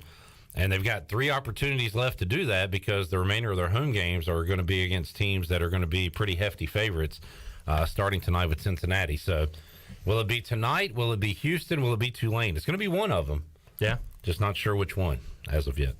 All right, Patrick, we're going to do over-unders. We've done this in the past with Igoe and Ronnie Woodward, and now Patrick on the baseball beat for the Reflector is there pretty much every game. Yeah, basically every single game. Every game, and doing some midweek road games. You think? Yeah, and Campbell, Charlotte. Yeah, Charlotte, Wilmington. Mm-hmm. I would like to go to the Charlotte, but yeah, like Campbell, Duke, NC State. Yeah, I'm all over the place. Good deal. All right, John wanted to add one to the list. And he's being a smart aleck. He said over under 200 months. Oh, man. Patrick's not a bunt fan. No. Which is bad news if you're covering East Carolina. They do bunt a lot. Yes, they do bunt. I'm going to go under 200. Yeah, me too. All right. Patrick, over wins. Last year, the Pirates won 47 games? 46 games. 46. This year, I'm going to shave one off. I'm going to say over 44.5 wins. Now, that includes postseason. Right. So you factor all those in. 44.5. You going over or under? I'm going to go under. Okay. Because I think they'll probably get like 44. I mean, it's right around that number. Right. But 46 is a lot. That included one super regional win. It included all the regional wins and conference tournament as well. But you do think they'll be back at the 40 mark? I think so too. I'm really optimistic about this team. All right, conference wins. This is something we talked about with Cliff Godwin, with Darren Fitt last week too. They've been 20-4 in the conference, and then that year they played 4 weekend games. They were 20-8. So they won 20 games in the conference.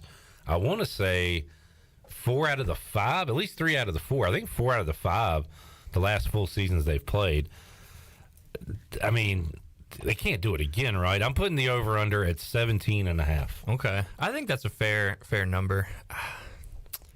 It's so difficult because last year they didn't lose. Like, they just rolled right through everything. But again, I know, and they did it the year before and the year before and the year before. Mm-hmm. I mean, it's a trend. It's not like last year was an anomaly. Right.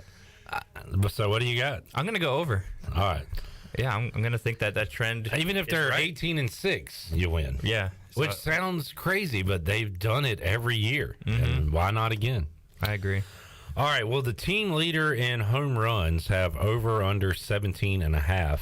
Last year, your team leader was Bryson Worrell with 20. And how many of those did he hit postseason? It was quite a few. Yeah, maybe 5 at least, something like that. So 17.5. I'm going to go under. All right. What do you think that number is going to be? I think it's probably going to be maybe 15. All right. This is not an over-under question. This is who will lead the team in home runs this season. Jacob Jenkins Cowart. With 15? Yeah, I think so. What did he get? 13 last year? He hit 13 bombs. See, I think he's probably going to be right around there. But he'll probably get a little bit more. I don't know. I just think he's like a really good line drive kind of gap hitter as well. He's not just like a swing for the fences guy, even though he totally can do it. On that note, he had 65 RBIs last year. I'm putting his over-under this year at 69.5. Can he get 5 more? I'm going to go under. All right. But he will bat in the middle of the lineup, and he'll have opportunities, certainly. It's just kind of a product of who's going to get on ahead of him, and I think that'll be a little bit of a question, I guess. Well, I have an answer. Lane Hoover's going to get on ahead of him. Will Lane Hoover have over or under 14.5 stolen bases this year? Last year, he was 12 of 19. I'm going to say under. All right. I like that you're not just saying over for everything. Yeah. Honestly, so I got my first, fill watching them last year, and they just didn't seem like a team that was really going to press their luck on the bases. I think they're really just conscious of not making outs out there. I think they run, but they run in smart situations. All right. So you had under Jacob Jenkins Cowart at 69.5. He'll get to the 60s. Yeah, probably. I think so for sure. How about Hoover? Who you think he'll be the leader in steals? Last year, Worrell was 10 out of 10. Other than that, Agnos 9 out of 9. Jacob Jenkins Cowart had 6 stolen bases. They just don't do it that often. You think Hoover will lead the team? I think so. Yeah, I mean, he gets on base enough to do it as well, and he's pretty quick. All right. Wins is such a bad stat in baseball. Last year's wins leader was Carter Spivey at a sparkling 8-0. Mayhew had 6. Saylor had 6. Josh Gross had 4. Ryder had 4. 5 for Danny Beal. How many wins will the wins leader what am I trying to ask? Yeah, like who's going to have the most wins on the pitching staff? Well, I'm asking for a number. What will that number be for the wins leader on the team? Over, under 9.5. I was just gonna say it might be 9. I'll go over for one person because last year was funky because just the way they used the pitching staff. It was so many. Just everyone had an opportunity, I think, to get wins. They had a bullpen essentially last year. Who will have the most wins outside of Carter Spivey? I'm feeling Josh Gross, or I guess if he has the opportunity to stay in the rotation and keep pitching. Because with outside of Carter Spivey, they can kind of go anywhere. I think Garrett Saylor, if he keeps getting the opportunities, he could be right up there as well. He's just a guy who just gets the ball a ton in tight situations, and those are the guys that get the wins. 39 appearances last year for Saylor. I'm putting his over-under at 36.5 this year. I like that number. I might go over on this. It's tough, though. I want to say 36 because I was honestly thinking like mid-30s for him. I don't know if they want to use him exactly that much. I feel like there were times where he pitched like every day for 2 weeks straight, and I don't know if they want to do that again. But he certainly has the ability to do that. So, and you just know if it's a tight game at all, he's going to be one of the first guy out there to not only stop a rally, but he can give you innings. Yeah, he can be a multi-inning guy for you. So, yeah, I like that. All right, Josh Gross's numbers. We're kind of waiting maybe on a breakout year for him. So he had an ERA at 5.65. He was 4-5. But he had 61 strikeouts in 25 appearances. So those numbers were up. I might have went too high here, but now he's going to be a starter. So he's going to have his appearances, his innings, 77.5 strikeouts. I'm going to go under. Okay. I really like his stuff. I think it's pretty electric. For whatever reason, he gave up a lot of home runs last year. And maybe he kind of learned from that. Maybe he just he could find some way to miss some more bats this year. But I think that's still a lot of strikeouts to ask for. 61 last year. The team leader was Saylor at 108. C.J. Mayhew had 75, Carter Spivey 76. So I put Gross at 77.5. You're going to go under. Mm-hmm. He might get in the 70s, though. I think it's entirely possible. He just got to miss some more bats this year. All right. If y'all want to throw any more out there like John did with over under 200 bunts, feel free. How about the star man, Jacob Starling? Over under, as I told Cliff Godwin yesterday, he has a flair for the dramatic, it seems. Over under 9.5 home runs for the Pirates second baseman. I'm going to say under, but he did really surprise me with some pop in his bat. And he had some clutch home runs, big hits. I'm just going to say under because I think there's a chance that he might platoon a little bit. Maybe, yeah. But I don't know. I don't know. Maybe this is one of those gut things. I don't know. I feel like he's going to have a monster year. Yeah, I think he has the ability to do so. And also, as I just said that, I just kind of also remembered how left-handed heavy they are. Yeah. And he just offers, a bat from the right side. And that's just super valuable when you got, potentially 7-8 guys hitting from the left side. All right. Josh Moylan, we know he can do it. We know he can provide some pop. He had a big one to get things going in that win over Virginia in that epic Saturday night game. But let's talk about his average. Last year, he was at 221 for the year. I took a big leap here. Let me see what he was the previous year. He had a really great first year, if I remember correctly. I put him at 275 over under. I'm going to say under. But I don't think that's a knock on him at all. I think he can hit in the 260s, 270s and still have a phenomenally productive year because he does take some walks and he's really selective and he hits the ball hard. So I think he's going to have a much better year this year. He was 310 in 2021. Wow. So it took a massive drop. We knew about his struggles, but still provided some big hits, and he's going to be counted on this year for sure from game one. And he was saying at media day he worked with a sports psychologist in the offseason, which I thought was really interesting. And I think if he can kind of get just a good outlook about this game, the sky's the limit for him. He's really talented. Jansen, that's a good one. We'll get to that one in a moment. I got a couple more. Trey Savage wins over under 5.5. Over. Okay. I think that he's probably one of the most excited I am about just to see what he can do, especially if he's in the starting rotation. I mean, oh my goodness. So who will have the most strikeouts for ECU this year? as a pitcher? I think Saylor's got to be up there too, but your Savage probably has the best just pure stuff. I mean, if he gets the innings and opportunities, I don't think anyone can catch him. But also, I mean, who knows if, what his role, I guess, will be, throughout the whole season. But yeah, I mean, we're going to see this rotation change at some point for one reason or another. It always does. Cliff Godwin ejections. Over, under 1.5. Over. Wow, easy. Oh, yeah, I say he's got 2 in him. Yeah, that's pretty safe. Yeah. We might get one this first weekend. We might. I mean, there was some times last year. I mean, it's just what baseball managers do. That's just like a tool in their belt, right? Just to go scream at someone for a little bit to try to inject some energy. So it's definitely one. It's just a matter of if you'll get that second one. Mm-hmm. One's like a free space. Yeah, and I think especially if his knees feeling good. I mean, he might feel good to jog down there. So yeah, I'm going over. All right, over 1.5. Jansen says over under 1.5 players reprimanded by umpires for prop use during celebrations. That's a good one. Like, it is. You know the rule, but man, you're in a big ball game. You had a 3-run home run, and you kind of lose focus. You lose focus for a minute. So what do you got? Over, under? I'm gonna say it happens one time. One time. Yep. Because I think under. I think Cliff is going to be pretty on it because he's just going to say, you have all the fun you want, but just don't, hurt the team for it.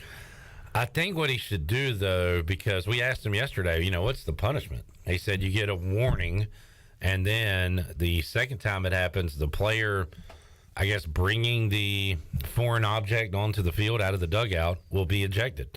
So is that like per game, so you can just mess around once per game, or is it like a season? See, Patrick, that's why you're the newspaper guy, the newsman. Yeah, you asked the good questions. Well, yeah, I guess maybe we'll have to ask because I think if you could just do it once a game and get a warning, why not do it once a game? I'm thinking once a game. Then I guess you could do that maybe bring it out after every home run and just say, whoops, there's our warning. But what you got to do, you've got to have a guy who is not going to play for sure that you know of. Maybe the guy tracking pitches or something. Yeah, Bring out the sledgehammer. And get him out there just in case it is seen by the umps. They can throw him out. And then you'll be good. But that is a good question. All right. Fun exercise, Patrick. I have your will you please sign that for me? Yep. So for sure. And we hold your feet to the fire on these. We're going to review them and either criticize or celebrate. I drew an X for some reason. I'm not sure why. Just in case you were wondering where the signature started, X Patrick. I'm in baseball mode. I just finished all the baseball preview stuff for the paper, and I'm fired up. I'm ready to go. All right, you'll be there this Friday, Saturday, Sunday. I'm looking forward to being out there Saturday and Sunday. Going to miss the opener. We'll have live updates right here at Pirate Radio. Let's hope for good weather, right? Yeah, rooting for that. Coming up this weekend. Stephen Igoe will be there as well, and he will join us next. Patrick, thank you for hanging out. Yeah, appreciate it, guys. Enjoy the soup. Hot soup. Patrick Mason joining us here on Pirate Radio Live. Stephen Igoe joins us kickoff hour number 3 after this.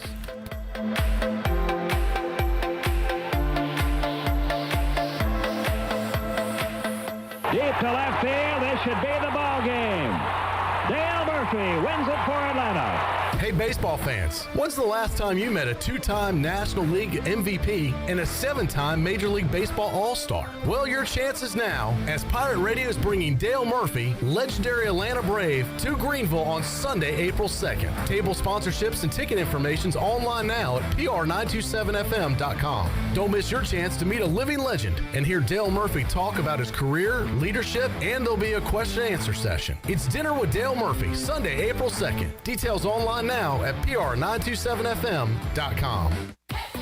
Come pop a top at Jarvis Street Bottle Shop. Jarvis Street Bottle Shop is a specialty shop selling craft, domestic, and import brews, along with wine and growlers. Hosting a tailgate? Stop by the shop and grab a keg for your party or event. The Bottle Shop offers monthly beer and wine tastings, featuring rotating NC craft breweries, along with live music and discounts. Stop by the shop Tuesday through Sunday, or check them out on Instagram, Twitter, and Facebook.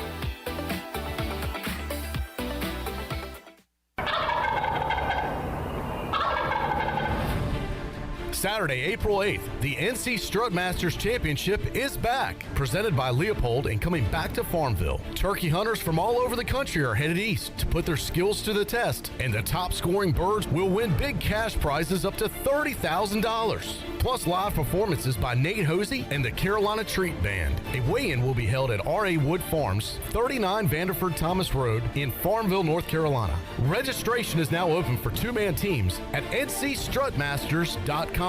Brought to you by Sam Jones Barbecue, Big Rock Power Sports and Marine, Mossy Oak, Spring Hill Outfitters, Carolina Caliber, Mossberg, Doug Henry of Farmville, and Hayden Outdoors Real Estate. Deadline to register is April 3rd, or the first 165 teams. And we'll see you there for the NC Strutmasters Championship.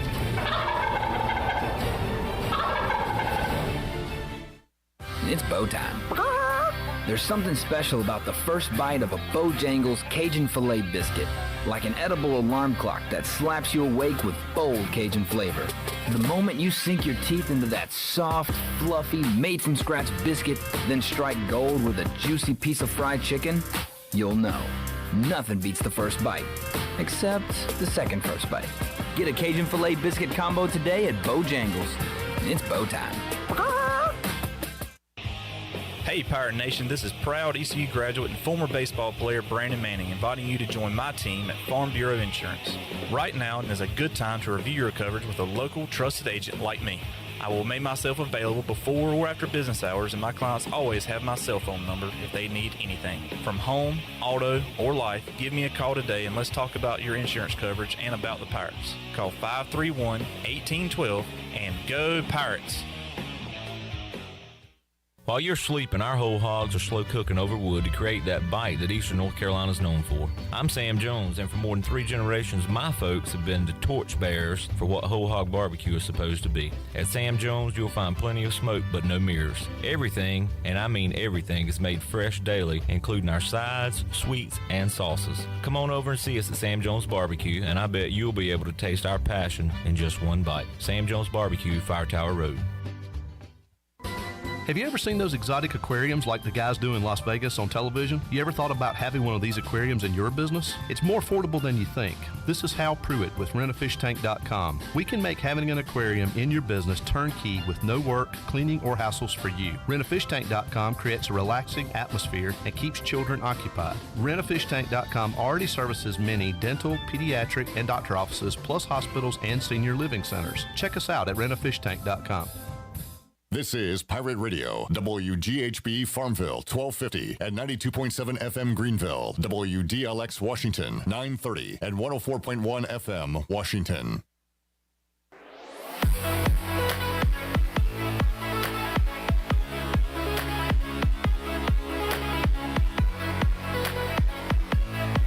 You're listening to Hour 3 of Pirate Radio Live. This hour of PRL is brought to you by Bud Light, reminding Pirate fans to stay in the game and drink responsibly. Bud Light, the official beer of the ECU Pirates, and proudly distributed by Carolina Eagle Distributing since 1989. Now, back to the show. Welcome back. Order Jersey Mike subs on the mobile app and get delivery right to your home, or save time and order ahead to skip the line to pick up from your nearest Jersey Mike's sub location.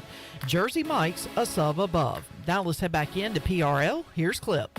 Alrighty. Thanks, Shirley Rhodes. The Chan Man, Chandler Honeycutt here on a Wednesday, and Stephen Igoe joining us inside the Pirate Radio studios, gearing up for baseball. Talk some hoops as well. And Igoe, welcome in. It's good to be here.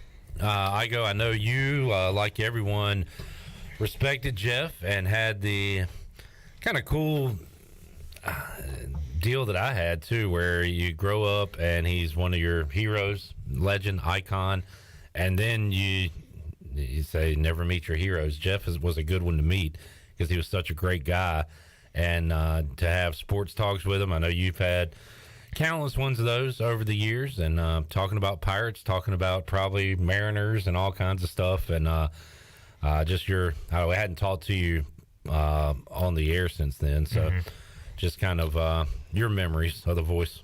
Yeah, I mean, I got a lot. It's just, you start with the type of person he was, because, growing up in Greenville, parents were huge ECU fans, so like always listened to them growing up, and you always have the perception of somebody as a professional with what they do, but then when you meet them, you kind of don't know what to expect.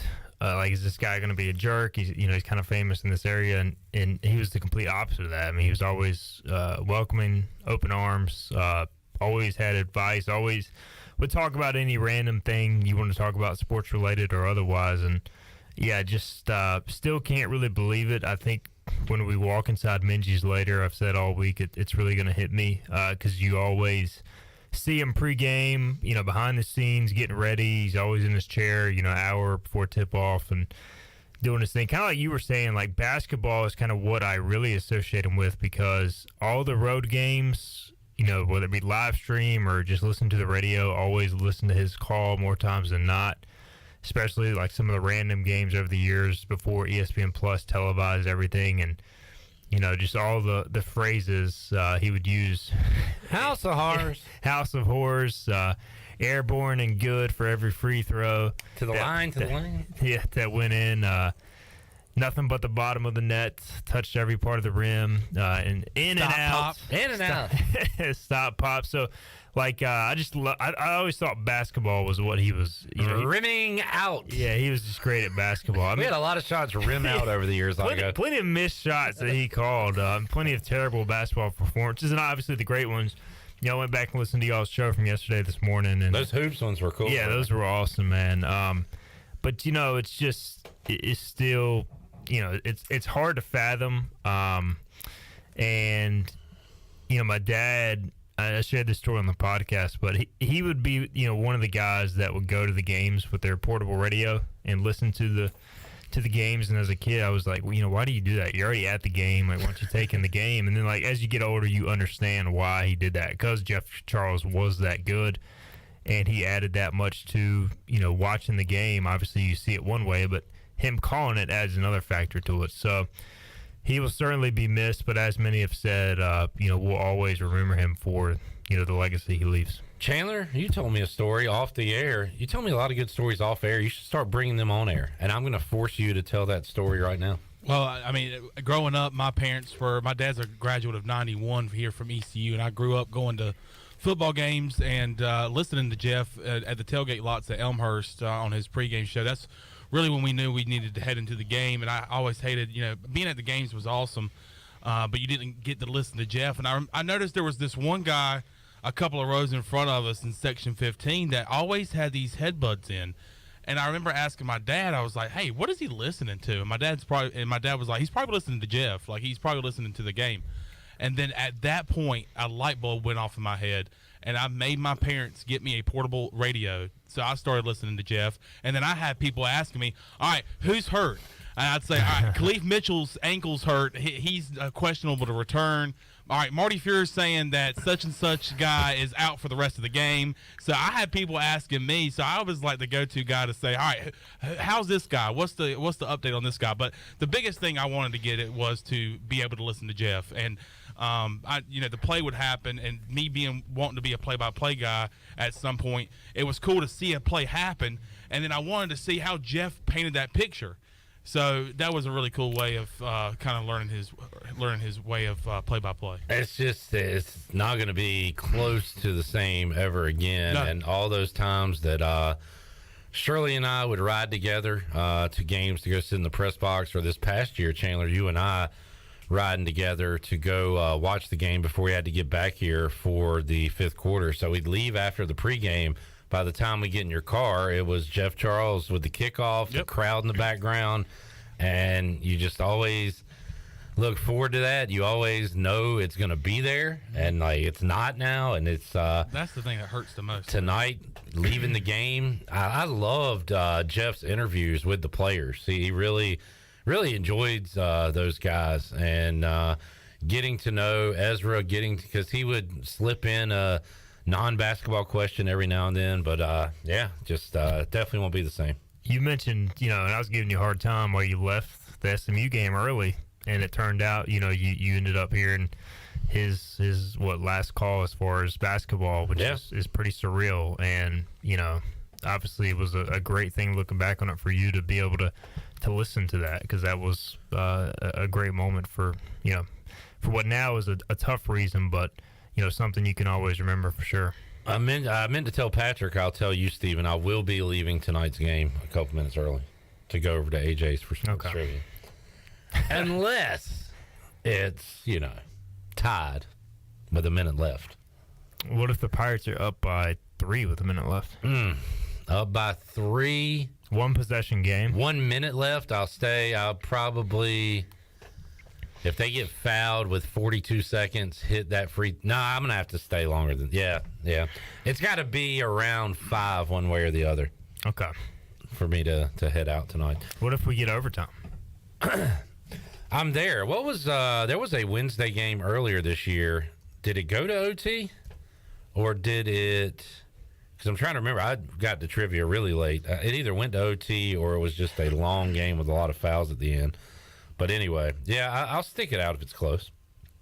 But I hope it's close.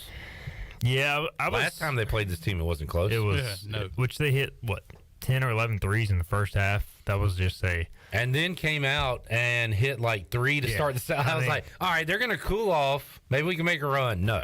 Immediately. Which Cincinnati historically plays, they always kick ECU's tail at home, and then they come here and they usually struggle to a win, or lose. So I'm expecting a competitive game tonight. I'm not going to say ECU's going to win the game, but just given everything surrounding the game, I think ECU will have an inspired effort. I think the crowd will be into it, trying to will them. So you just hope they get off to a good start. I feel like it'll be a pretty good crowd. I don't know exactly what to expect. It's still a Wednesday night, but, pretty marquee opponent. Last time Cincinnati will be here for basketball, maybe ever. So show up to Mindy's if you got nothing going on. Yeah, that's a good point, too. Last time we'll see these guys in here. And Igoe, we keep going back to it. We've got upsets, potential upsets on the schedule. It's got to happen in one of these next 3 games. It's going to happen. Will it be tonight? Will it be the ultimate shocker against Houston? Or perhaps the home finale against Tulane? One of those is going to be a win. Yeah, I feel good about one of them being a win, too. It's just ECU's going to be probably double-digit dogs in the other 2. Tonight, what are they, 9.5? Yeah. Close to double digits. The other issue is you're facing really experienced teams. Cincinnati's guard play is top notch. Their big guys questionable for tonight, the Victor Locken guy. But if they're hitting their threes, they're nearly impossible to beat. So they got 4 or 5 guys who can make them. ECU's got to find a way to not let them get off to such a scorching start, and maybe being on the road in an unfamiliar environment will help ECU to that extent, because they seem to really shoot well at home. But yeah, I think Houston's just too good at the end of the day. And then Tulane, I think, is gettable at home. But Cincinnati and Tulane are top 4 or 5 teams in the league. So it's just, you're going to have to play really well. And ECU's going to have to hit shots to win, too. Pete, our guy Peter Foote, the foot soldier, checking in, who is a statistician of some sorts for the ECU basketball. Says, I stood there with the players after games this season. It was incredible to see how much he cared about the players. It seemed like it was more than basketball. Peter also added the Temple game was on a Wednesday that we lost by 2, and that was probably the one that just went a long time and was a close game. The one I was thinking had of. A bunch of free throws that were missed. I did see a bunch of missed. I think they're going to have pregame shirts as they warm up, kind of honoring Jeff Charles. So with the voice on the back and kind of their number and just JC on the front. So that'll be cool. Also, there will be a halftime, video tribute to Jeff Charles. So people will want to stay in their seats and check that out coming up tonight as well. And I asked Cy about this. I go, have you heard from any coaches, players, or because they were around when tragedy struck on Friday, right? So, have you talked to anybody or secondhand anybody about their mindset and everything? I've talked to a couple people on the bus, but not coaches or players. I really just didn't want to. I just felt like it wasn't right to go there. I know.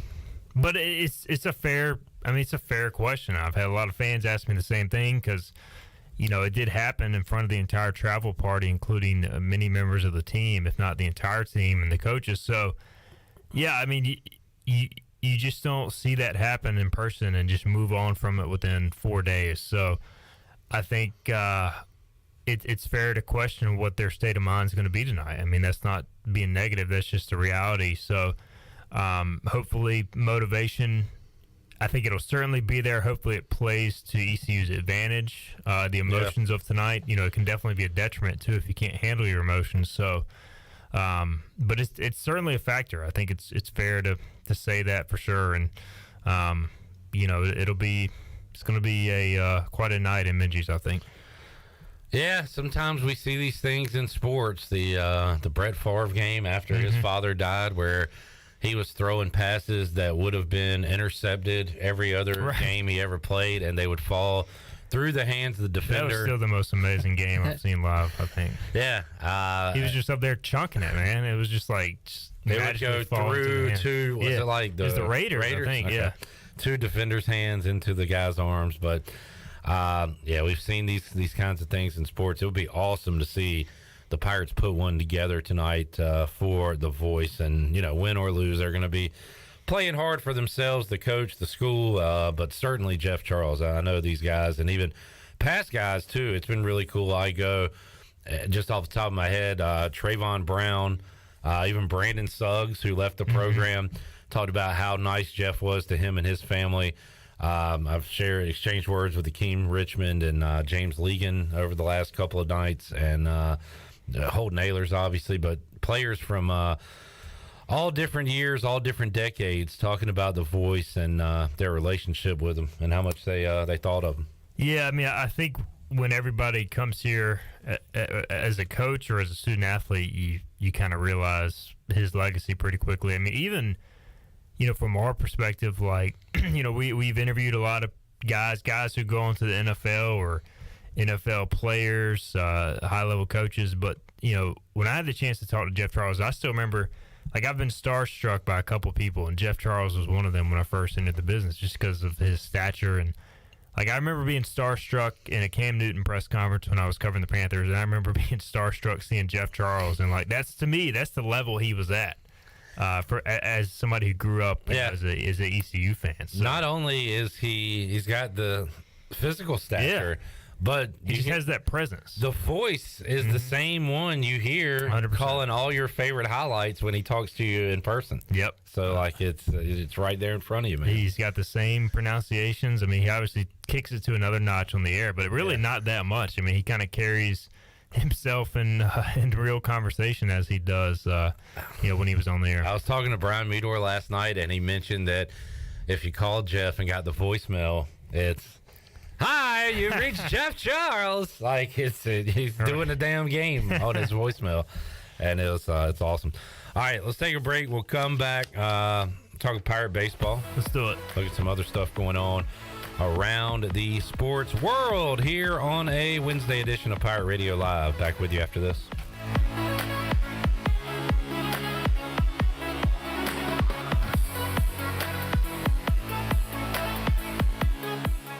You've worked hard to make your business successful, and that's why it's really important to always have a bank in your corner when you need them. This is former ECU baseball player Ashley Capps from First Bank, and our experienced team of local bankers includes Lee Watson, Bonner Latham, Chris Richards, Josh Hooten, and Heath Nisbet. To get the business services that are right for your business today, come and see someone on our team at First Bank on Arlington Boulevard here in Greenville. First Bank, together with our customers, we're creating a world where individuals and communities thrive. Member FDIC, Equal Housing Lender. This isn't your regular cola, so this isn't your regular cola ad. No beach parties or family barbecues here, just Nitro Pepsi, the first cola ever infused with nitrogen. So forget everything you thought you knew about soda, because that nitrogen gives us a whole new experience. Think an infusion of smaller bubbles for a cola that's got a lighter, smoother texture. And don't get me started on the pour. You don't pour this like any other cola. We're talking turn the can completely upside down and watch as those bubbles cascade into the glass to create a frothy, luxurious foam topping. Can your cola do that? I didn't think so. Unless you've got your own Nitro Pepsi, in which case cheers to your great taste. Because you already know that the only thing better than the pour is the unapologetic cola taste. What else is there to say? From the creamy foam to the smooth texture to its unbelievably delicious flavor, this is cola like you've never had it before. Time to bring your taste buds to the next frontier. Nitro Pepsi. Smooth, creamy, delicious. The convenience of Pitt Greenville Airport is waiting just outside your front door. Service is back, so you're connected to destinations worldwide through flights from American Airlines. Plan your next trip. Book your flights today at flypgv.com or aa.com. Avoid the long check-in lines and congestion at the big airports and fly local at PGV. Fast, convenient, and close to home, PGV has American Airline flights perfect for your next trip. Book today at aa.com. PGV, where the pirates fly. Are you looking for a home loan? Look no further than Amy Goss at Guild Mortgage. Since 1960, Guild Mortgage has partnered with industry professionals to close loans on time and help millions of Americans realize their dreams. Call Amy Goss at Guild Mortgage in Jacksonville, 910-389-4602. Amy Goss is licensed in Florida, Georgia, Maine, North Carolina, South Carolina, and Virginia. Guild Mortgage Company, Equal Housing Opportunity, NMLS 3274. NMLSconsumeraccess.org/for licensing information. Please visit guildmortgage.com/licensing. Guild Mortgage is not affiliated with Pirate Radio. This is Mark Washington with Max Sports Performance at Max Fitness. Our facility has reopened and is following all safety protocols. The best thing you can do to strengthen your immune system is, of course, to work out and exercise on a regular basis. I can assist you as your performance coach. You can also enjoy the benefits of a private facility. Avoid the crowds and work out at Max Fitness. Now is the time to get healthy. Max Fitness, just off Highway 43 in the old Ace Hardware building behind Speedway in Greenville. Call me, Mark Washington, 902-4877. Greenville's first ever Texas Fusion restaurant is now open for lunch. That's right, the Sidebar, located right beside the Dickinson Avenue Public House, now offers lunch Tuesday through Friday from 11:30 to 2:30. Come take a break from work and enjoy the tastiest food items around. Whether it's the honey chipotle chicken sandwich, smoked brisket tacos, chicken tortilla soup, chicken tinga nachos, or keep it simple with chips and salsa. To keep up with our ever-changing menu, food and drink specials, and more, follow the Sidebar on Facebook or on Instagram at sidebar.greenville. University Book Exchange, UPE-ECU, University Book Exchange.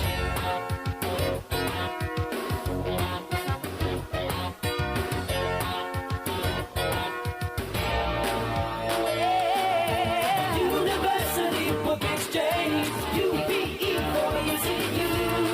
University Book Exchange.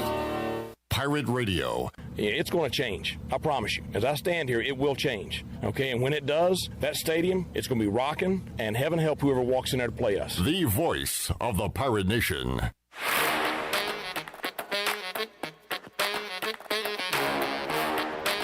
You're listening to Hour 3 of Pirate Radio Live. This hour of PRL is brought to you by Bud Light, reminding Pirate fans to stay in the game and drink responsibly. Bud Light, the official beer of the ECU Pirates, and proudly distributed by Carolina Eagle Distributing since 1989. Now, back to the show. Welcome back. Russell's Clothing in downtown Washington has everything you need for game day or any other day for men and women. Whether it's dress, casual, or even a formal occasion, Russell's has you covered. Russell's has served Eastern North Carolina and beyond for 40 years with quality clothing and personal service. Russell's Clothing on Main Street in downtown Washington. Pirates supporting Pirates. Now let's head back into PRL. Here's Clip. Back with you, Pirate Radio Live. Igoe had some good Jeff Charles go-to basketball calls. A football one, Chandler and I were talking about during the break, a sack of the opposing quarterback. And he's going down. He's going down. The other one is, and there's the handoff, and he is going nowhere. Nowhere. And he's blown up a big-time hit. Man.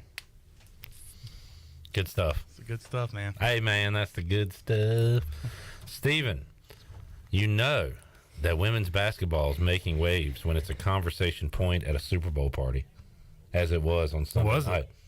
Oh, were you not involved? I was not involved in this conversation. It must have been me and Ronnie and Wags, I guess. But I was probably chasing my kid around. Yeah, hey, man, great to hang out with Slater. Yeah, get some bonding time with him. Said what's up. Yep. He was like just checking the scene, making sure nobody was messing up anything. He was pretty calm compared to some of the other kids in attendance. Yeah, that's got to make you proud. Yeah, granted, he's only got so much athletic ability. He's got his walk down. He's got his walk down. He's only 18 months old. He can climb pretty good. He's not much of a jumper yet. Fun to hang out with him. But no, we were talking about how I even brought up that South Florida lost, and we were like talking about women's basketball standings. I want to say that's the first time ever. ECU is, as of today, if the regular season fast forwarded, they would be 3 wins away from the NCAA tournament. Which, by the way, because they'd get a bye, you said we can't start looking at brackets till next week, next Wednesday.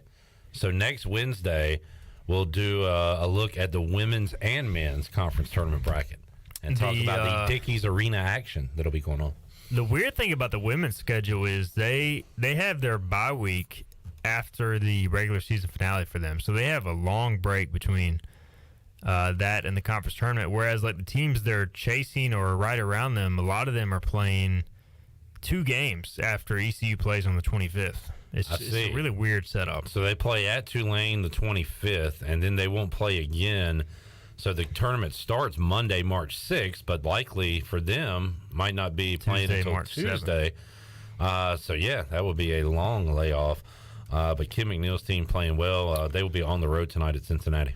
The Houston game, if they can take care of business, the next 2 at Cincinnati, which I think is in last in the conference or near there. And then they take on UCF, another bottom-tier team this year. And, again, nothing's ever – no matter the sport for ECU, nothing's ever guaranteed. But if they can take care of business, Houston is ahead of them in the standings for second place. So you would think if they can take care of business and beat Houston, they would sit in a very good spot for second. That would be next Wednesday, 6 o'clock in Minges. Mark Lindsay big ball game special. I might just wrap up this show and go straight over there. There you go. Igoe will be in Minges tonight. Igoe will be at Clark LeClaire Stadium coming up this weekend as East Carolina begins their baseball season. You've had your preseason chat with Cliff Godwin. You had your podcast with Wags and the Reds guy. The Reds, yeah. Scott. Yep. The other night. And gearing up, ready to go. Igoe, what's your overall take on the 2023 Pirates? I like this team. I've been now out there to see them scrimmage 2 times, I believe, maybe 3 times this preseason. And I really like the way they just kind of go about their business. There seems to be real intent. I sound like Cliff Godwin, but like it just seems like there's not much messing around. Like everything is so serious and competitive, and you just see a lot of good things. Like there's not many giveaway at bats in terms of like guys just aren't up there like swinging at the first pitch to get practice over with. There's not many the pitchers aren't just throwing fastballs right down the pipe. Like everything is competitive like a real game. Like there's intent to everything, and you see a lot of high-level baseball when these guys, just for instance, like basically what I think is the starting lineup. By the way, we got to do our starting. We always do this before. That's fine. I just put out my article, so I can just reference that. But the starters lost to the backups on Monday. It was on, I think, a 6 or 7 in scrimmage, from what I saw, and the quote-unquote backups beat him pretty good. I mean, there's a lot of depth and talent on this team. There's a lot of arms. I love the rotation, how it sets up on paper. When's the last time ECU had a Sunday guy who could throw 93 to 95 miles per hour like Josh Gross? Savage has been their best pitcher, I think, this offseason, especially this preseason. If he takes his strike throwing ability from this preseason into the season, he's going to be tough to keep out of the Friday night roll, because when you're throwing 93, 94 with 3 different pitches to go with that and command, that's almost that's tough to hit. Man, I'm looking forward to seeing just Savage and Groves Saturday, Sunday. But I still miss Tyler Smith just going out there on Sunday, throwing 5 innings, giving up 3 runs. Like what you're going to get every single game. But no, you will be. It will be interesting to see what Groves does. Kind of looking for him to maybe have a breakout year, and as Patrick Mason talked about last hour, Trey Savage, contender to lead the team in strikeouts this year, depending on appearances, starts, things like that. They have so many guys that they're like 90 to 92 out of the bullpen, if not if not harder. So a lot of velo, a lot of stuff. It's just a matter of how it's going to all work out. But we know Saylor's going to be that guy, and it's just a matter of, who else is going to earn the trust of their coaches early in the season to where they can become, options 2, 3, 4, 5 out of the bullpen. All right, well, let's name the starters and the lineup. So Cliff Godwin. By the way, Aaron Fitz said Friday, I was like, all right, who's a non-obvious guy that could be an All-American at the end of the year? He said Ryan McChrystal. I told you that Sunday, and you said, Wilcoxon's been looking really good. Yeah, both of them. Behind the dish. And Wilcoxon will start, according to Cliff Godwin, coming up on Friday behind the plate. Josh Moylan at first, Jacob Starling at second. Yeah. Who's starting at short? That could go either way between Barini and Nate Chrisman. Austin Chrisman's a former ECU pitcher. I put Barini in my projection. Shaq. Yeah, I honestly don't know. I mean, Chrisman started Monday when I was out there, and so it just depends probably on matchup. These few days of practices. Think we see both this weekend? Yeah, I think we'll see both start a game this weekend. I'll go Barini just because he's the older guy, but neither way would surprise me. Amack at third, Hoover in left, Jenkins Coward in center. Who's in right? Right now I have Carter Cunningham starting in right field. Right. Shortstop, DH, and right field are the only ones that I'm not 100% sure about, but I would say Cunningham is the favorite based on what I've seen. Cunningham entered the portal and took a U-turn, right? Yeah, he decided to come back. He's had a really good offseason. He's gone no batting gloves this preseason when I've been out there. He's hit the ball well. So, he's got potential. Scouts love his power, his speed, his size. But then you got Nowak and Riley Johnson who can also run and play defense. So it's just a matter of where they want to go. Who's your favorite all-time non-batting gloves guy? Mark Grace comes to mind for me. Who else was a non-batting gloves guy?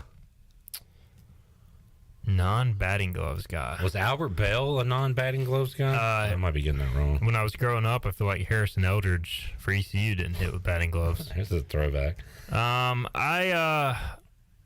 Who didn't hit with batting gloves in the MLB, though? No, Albert Bell had batting gloves. If you could think of a good one, let us know. All right, DH Igoe on Friday. This is a toss-up to me. I went with freshman. I went with one of the freshmen, and I'm blanking on his name, and I just wrote it down. Not Dixon. No, not Dixon. The first baseman guy?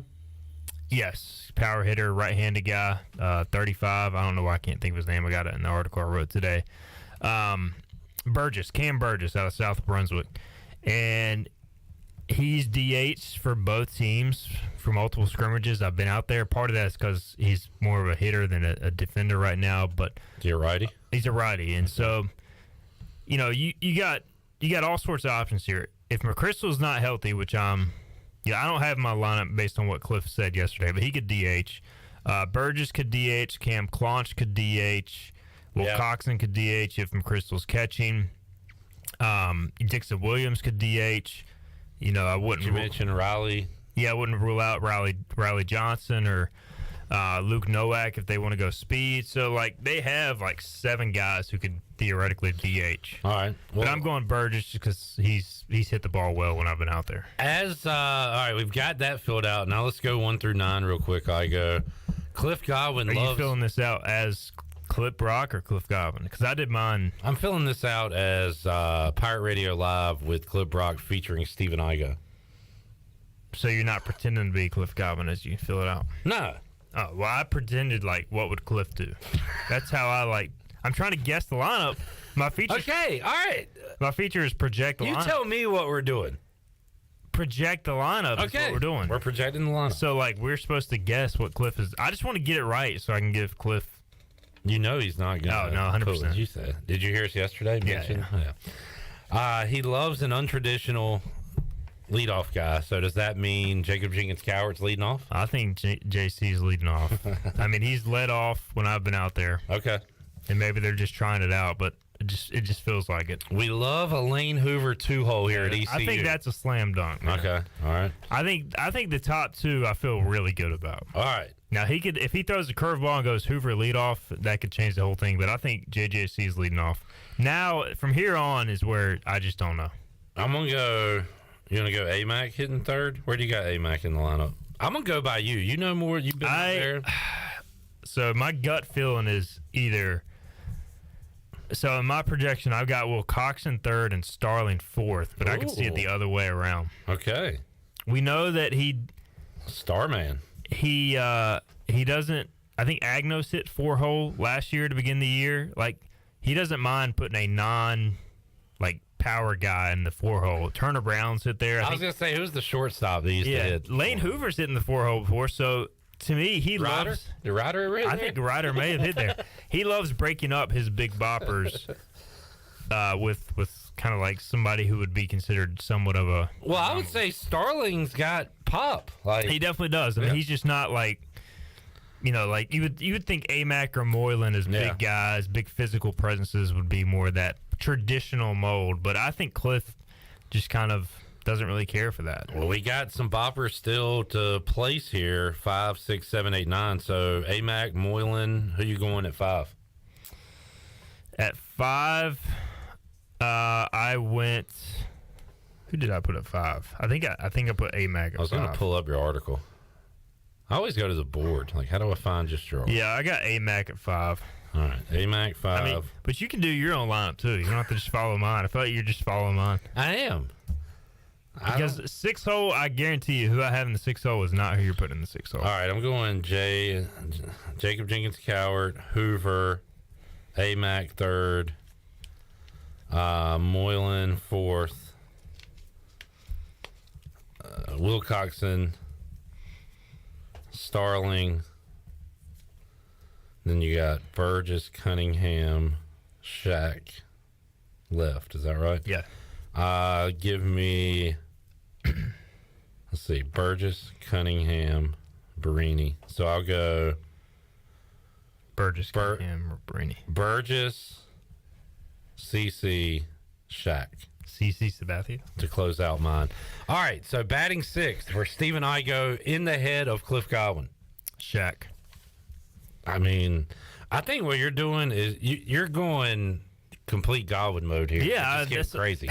Look, it's called projecting ECU's opening day lineup. So I'm trying to project as Cliff Godwin in his office, like writing down.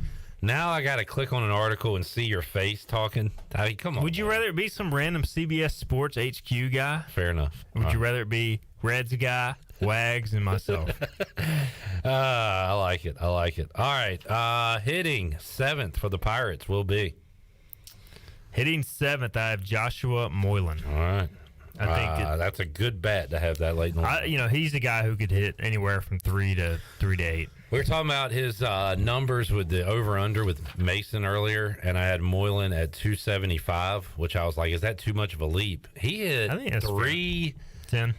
Was it 310 2 years ago? Before the struggles last year. All right, 8 and 9. You got Cunningham, and you've got the freshman. I got Burgess 8 and Cunningham 9. All right. So there you go, folks. Your ECU lineup card. And I think it's, if it were me, I would have it similar to you. I think it'll be something like that. Like, he doesn't like traditionally putting, kind of the high power but strikeout risk guys back to back. Like AMAC and Moylan are at risk at times of striking out, so I like kind of splitting them up. But you never know, man. I mean, he could roll out there and we could see Chris Minute short and Dixon Williams DHing too. So, I mean, it could go either way. Every year there's a breakout guy. Think about. Sorry to cut you off. Was it Worrell last year? But I was going to say, last year at this time, we weren't even mentioning Jacob Jenkins Cowart or Carter Swabby, and they became two of the best players on the team. Yeah. Which Cowart, he was a freshman. Mm-hmm. So it could be one of these freshmen this year.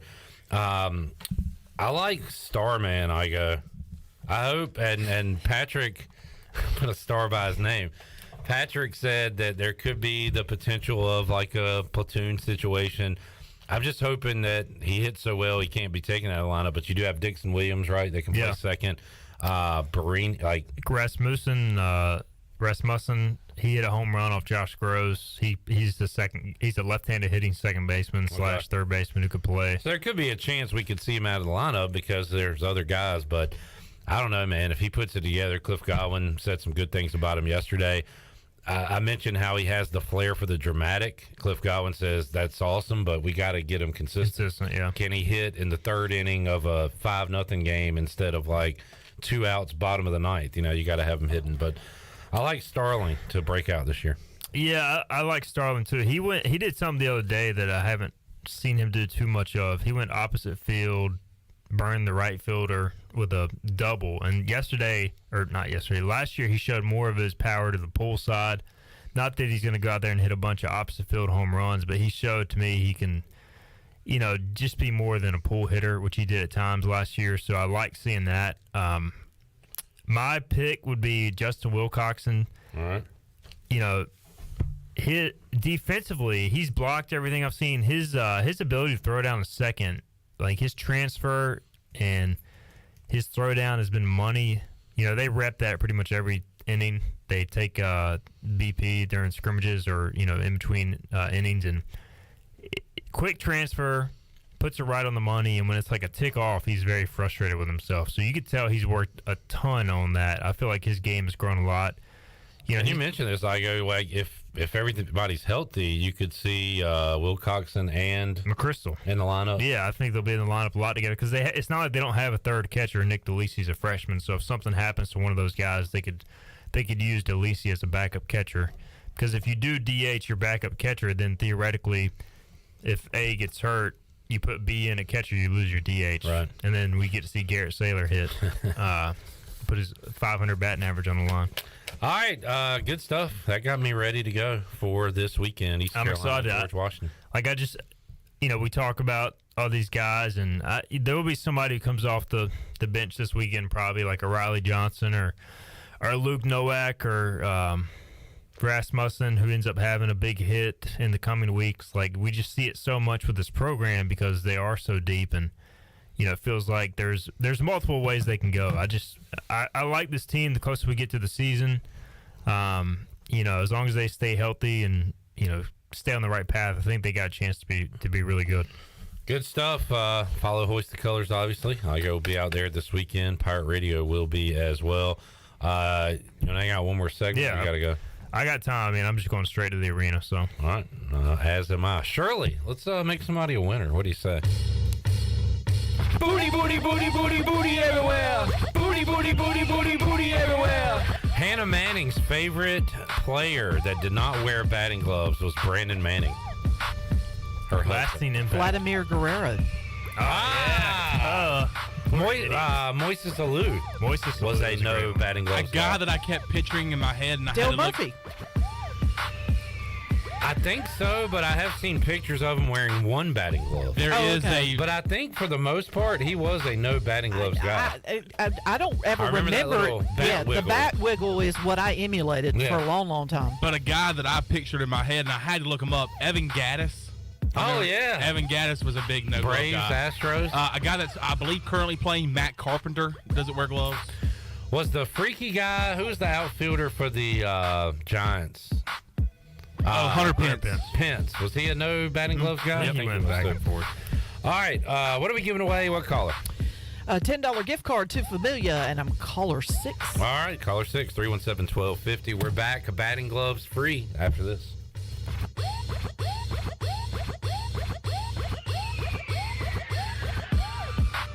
Here with Jeff Stein at Brown & Wood. Jeff, how can you help people with service in 2023? We continue to offer free pickup and drop-off for the customers, and our customers' time is valuable. So we've added 3 additional Express Lube technicians to reduce wait time. That's our #1 goal for 2023. And please don't forget, we service all makes and models. We're voted #1 in Greenville by the customer. Come see us at 329 Southwest Greenville Boulevard. Brown & Wood, 4 brands, 3 generations, 2 rooftops, and 1 goal to make sure you leave a happy customer.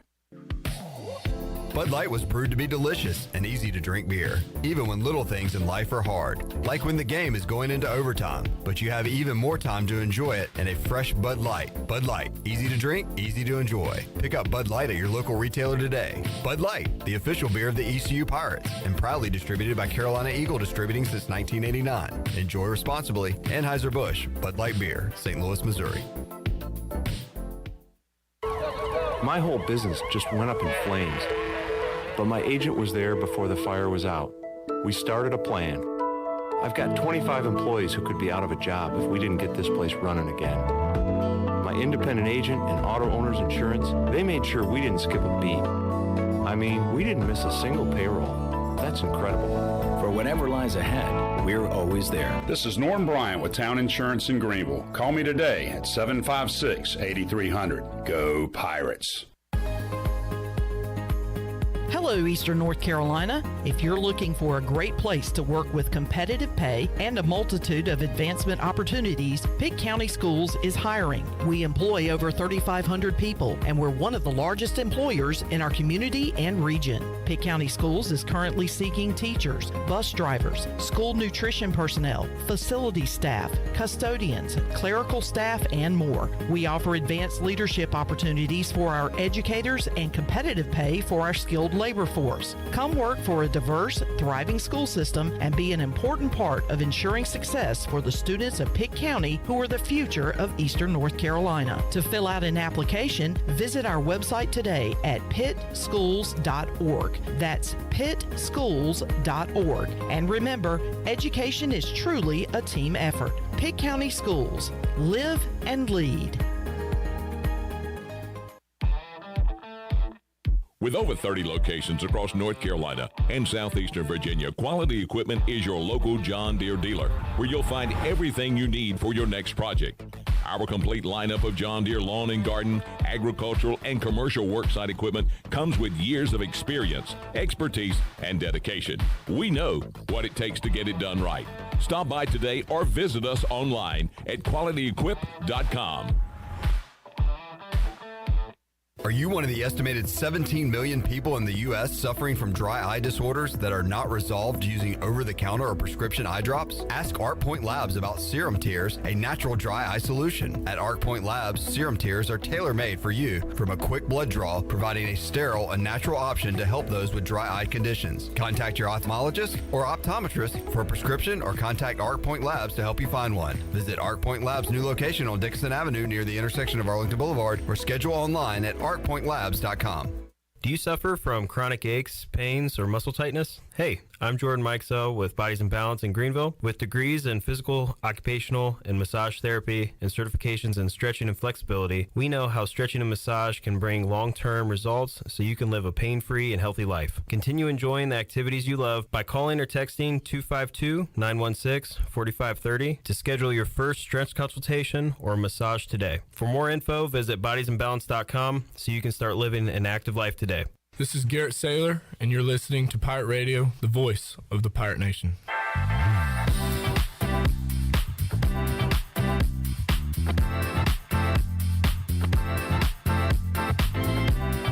You're listening to Hour 3 of Pirate Radio Live. This hour of PRL is brought to you by Bud Light, reminding Pirate fans to stay in the game and drink responsibly. Bud Light, the official beer of the ECU Pirates, and proudly distributed by Carolina Eagle Distributing since 1989. Now, back to the show. Welcome back. To get the business services that are right for your business today, contact the team of experienced local bankers at First Bank.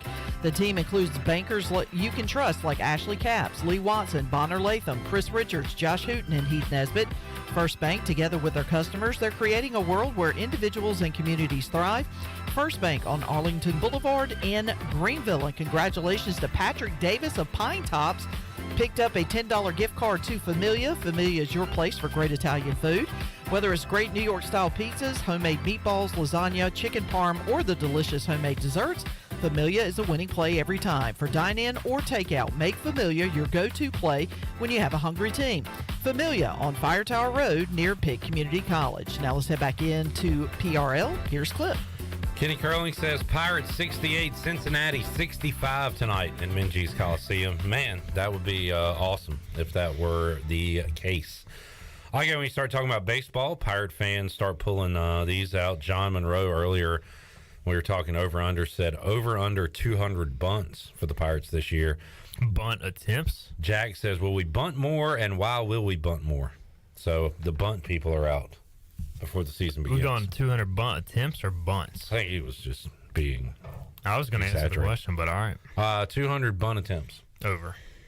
Really? Me counting slashes? Good God. All right, how many games are on this? There's 56 games. I think they get well over 200. If we're talking about showing the bunt, slash, yeah, or just straight up sacrifice, or just foul bunts. How many of those will Lane Hoover attempt? 70? All right, it's 56 games. He's at least attempting one. I mean, I would say 100 by Lane alone. You're calling just flashing the bat and in this case, an attempt. Yeah. So, yeah, you might be Fake right. bunt. After that. All right, hoops tonight, women's hoops on the road, baseball on Friday. That's kind of where we are with athletics ongoing right now. Anything on the football front we should know about, Igoe, you're covering on Hoist the Colors? It's fairly quiet right now. It's a dead period for recruiting, kind of a game plan for spring practice period for the coaches. They're kind of installing right now to approach or how they're going to approach the spring. I think it's going to be an interesting spring. I saw somebody post ESPN. I can't remember what exactly it's called, but basically their projections, and they project ECU to be 95th nationally, which is not very good based upon the returning talent. Now, a lot of that is returning experience and production, which ECU has very little of. But that makes sense. Yeah, I mean, on paper, I get it. But I still think, especially defensively, I think they have the chance to be a lot better than they were last year. With the incoming talent, I think they're going to be longer and faster. Who are you worried about replacing defensively? Defensively? Yeah. Offensively, I think is a legitimate question mark. I was only thinking about offense. I guess, Stringer and Jair corner Wilson are the big losses. Malik Fleming. I mean, we don't have a guy on the team like Jaquan McMillan. Well, he's been gone a couple of years, which is why the drop-off McMillan was so severe. I hear you. You're thinking that, linebacker, we could have an upgrade there. Yeah, they're going to have more speed and length at corner, at linebacker. I wrote today in 3 things I know, 3 things I think. I think they'll give up some more rushing yards because they're going to be more built on speed and length. Hickman's a loss that you might have mentioned. Yeah, but I think Chad Stevens is the starter there, so not a huge loss, but definitely a depth loss.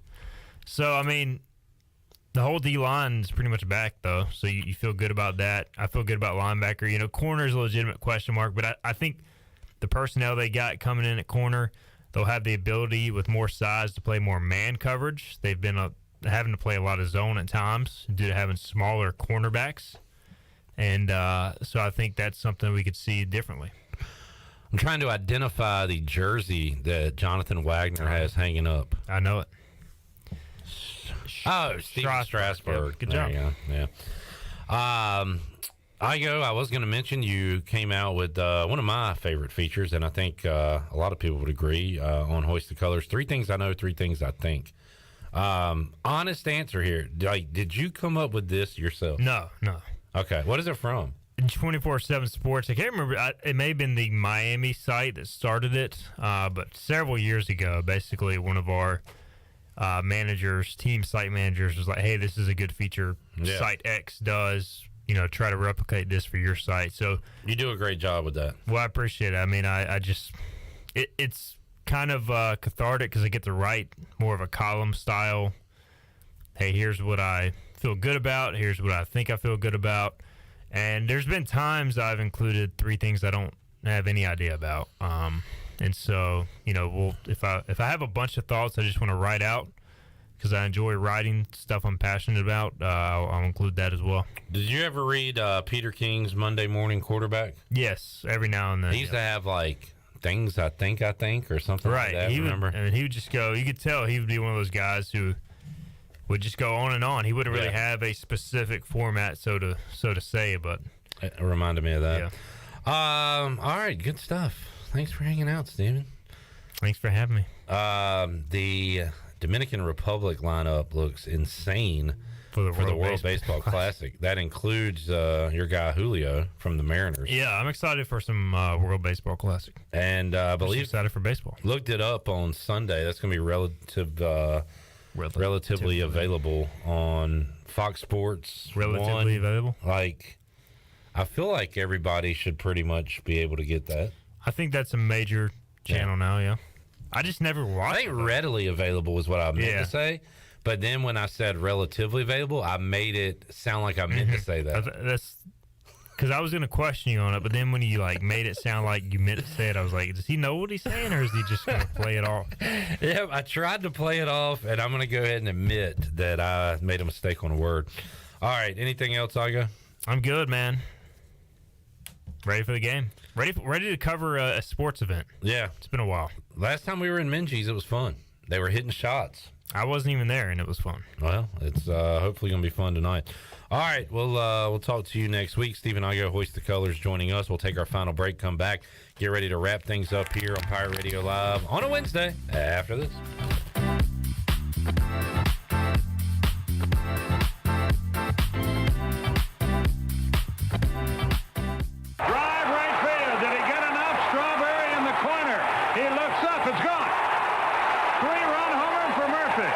Hey, sports fans, one of the most beloved athletes ever to play for the Atlanta Braves, Dale Murphy, is coming to Greenville on Sunday, April 2nd. Table sponsorship and ticket information to a dinner with Dale Murphy is available now at pr927fm.com. Don't miss your chance to meet a living legend and hear Dale Murphy talk about his career, leadership, resilience, integrity, and more. It's a dinner with Dale Murphy, Sunday, April 2nd. Details available now at pr927fm.com.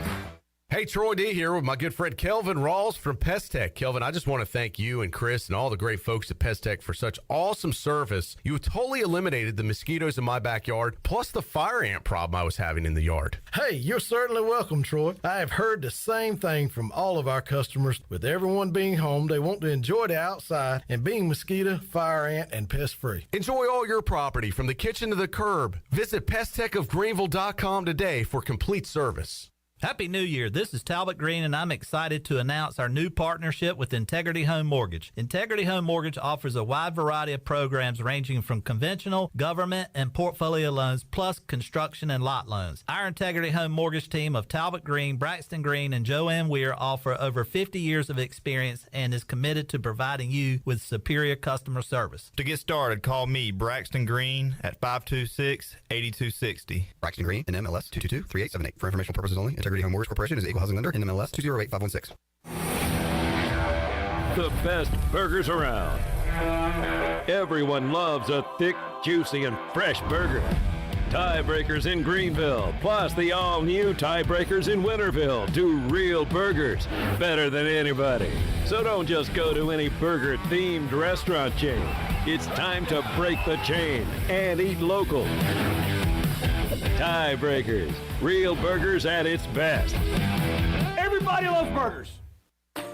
Did you know time spent outdoors can help improve your children's health and bring balance to their life? The Outdoor Heritage Advisory Council invites you to join the Patch program. This program is for any child under the age of 16 and includes activities like fishing, hunting, and hiking. These are just one of the many ways you can earn the exclusive patches from the Outdoor Heritage Council. For more information on how to sign up and get your adventure started, visit outdoorheritage.nc.gov.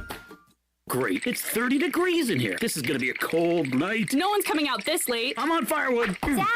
I'll put hot coals in our socks for bedtime. Mom! Hi, I'm from Delcor Heating, Cooling, and Plumbing. Got an email about your heat being out? That was me. I sent it from my phone. I think your socks are on fire.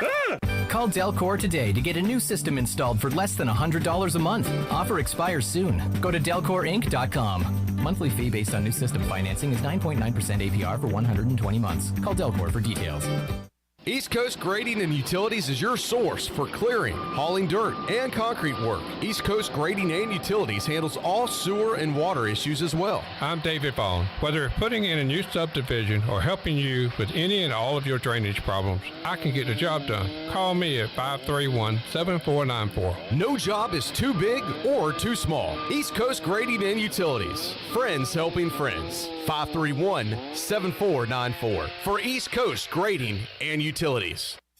Country Mart has been locally owned and operated for over 40 years and is your premier country store serving the best cheese biscuits and country food around. Country Mart is open every day and has 2 locations in Bethel on Highway 11 and in Stokes on Highway 903. Both Country Mart locations are top-of-the-line fuel stations serving Shell gas, including 93 ethanol-free high-octane gas. Country Mart, fueling you up with great food in your engines with great gasoline. Go Pirates!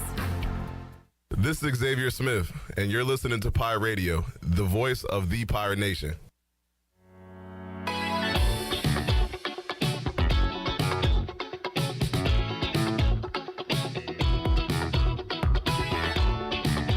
You're listening to Hour 3 of Pirate Radio Live. This hour of PRL is brought to you by Bud Light, reminding Pirate fans to stay in the game and drink responsibly. Bud Light, the official beer of the ECU Pirates, and proudly distributed by Carolina Eagle Distributing since 1989. Now, back to the show. Welcome back. It was a good day for the stock market. The Dow was up 38 points. It closed at 34,128. The NASDAQ was ahead 110 points at 12,070.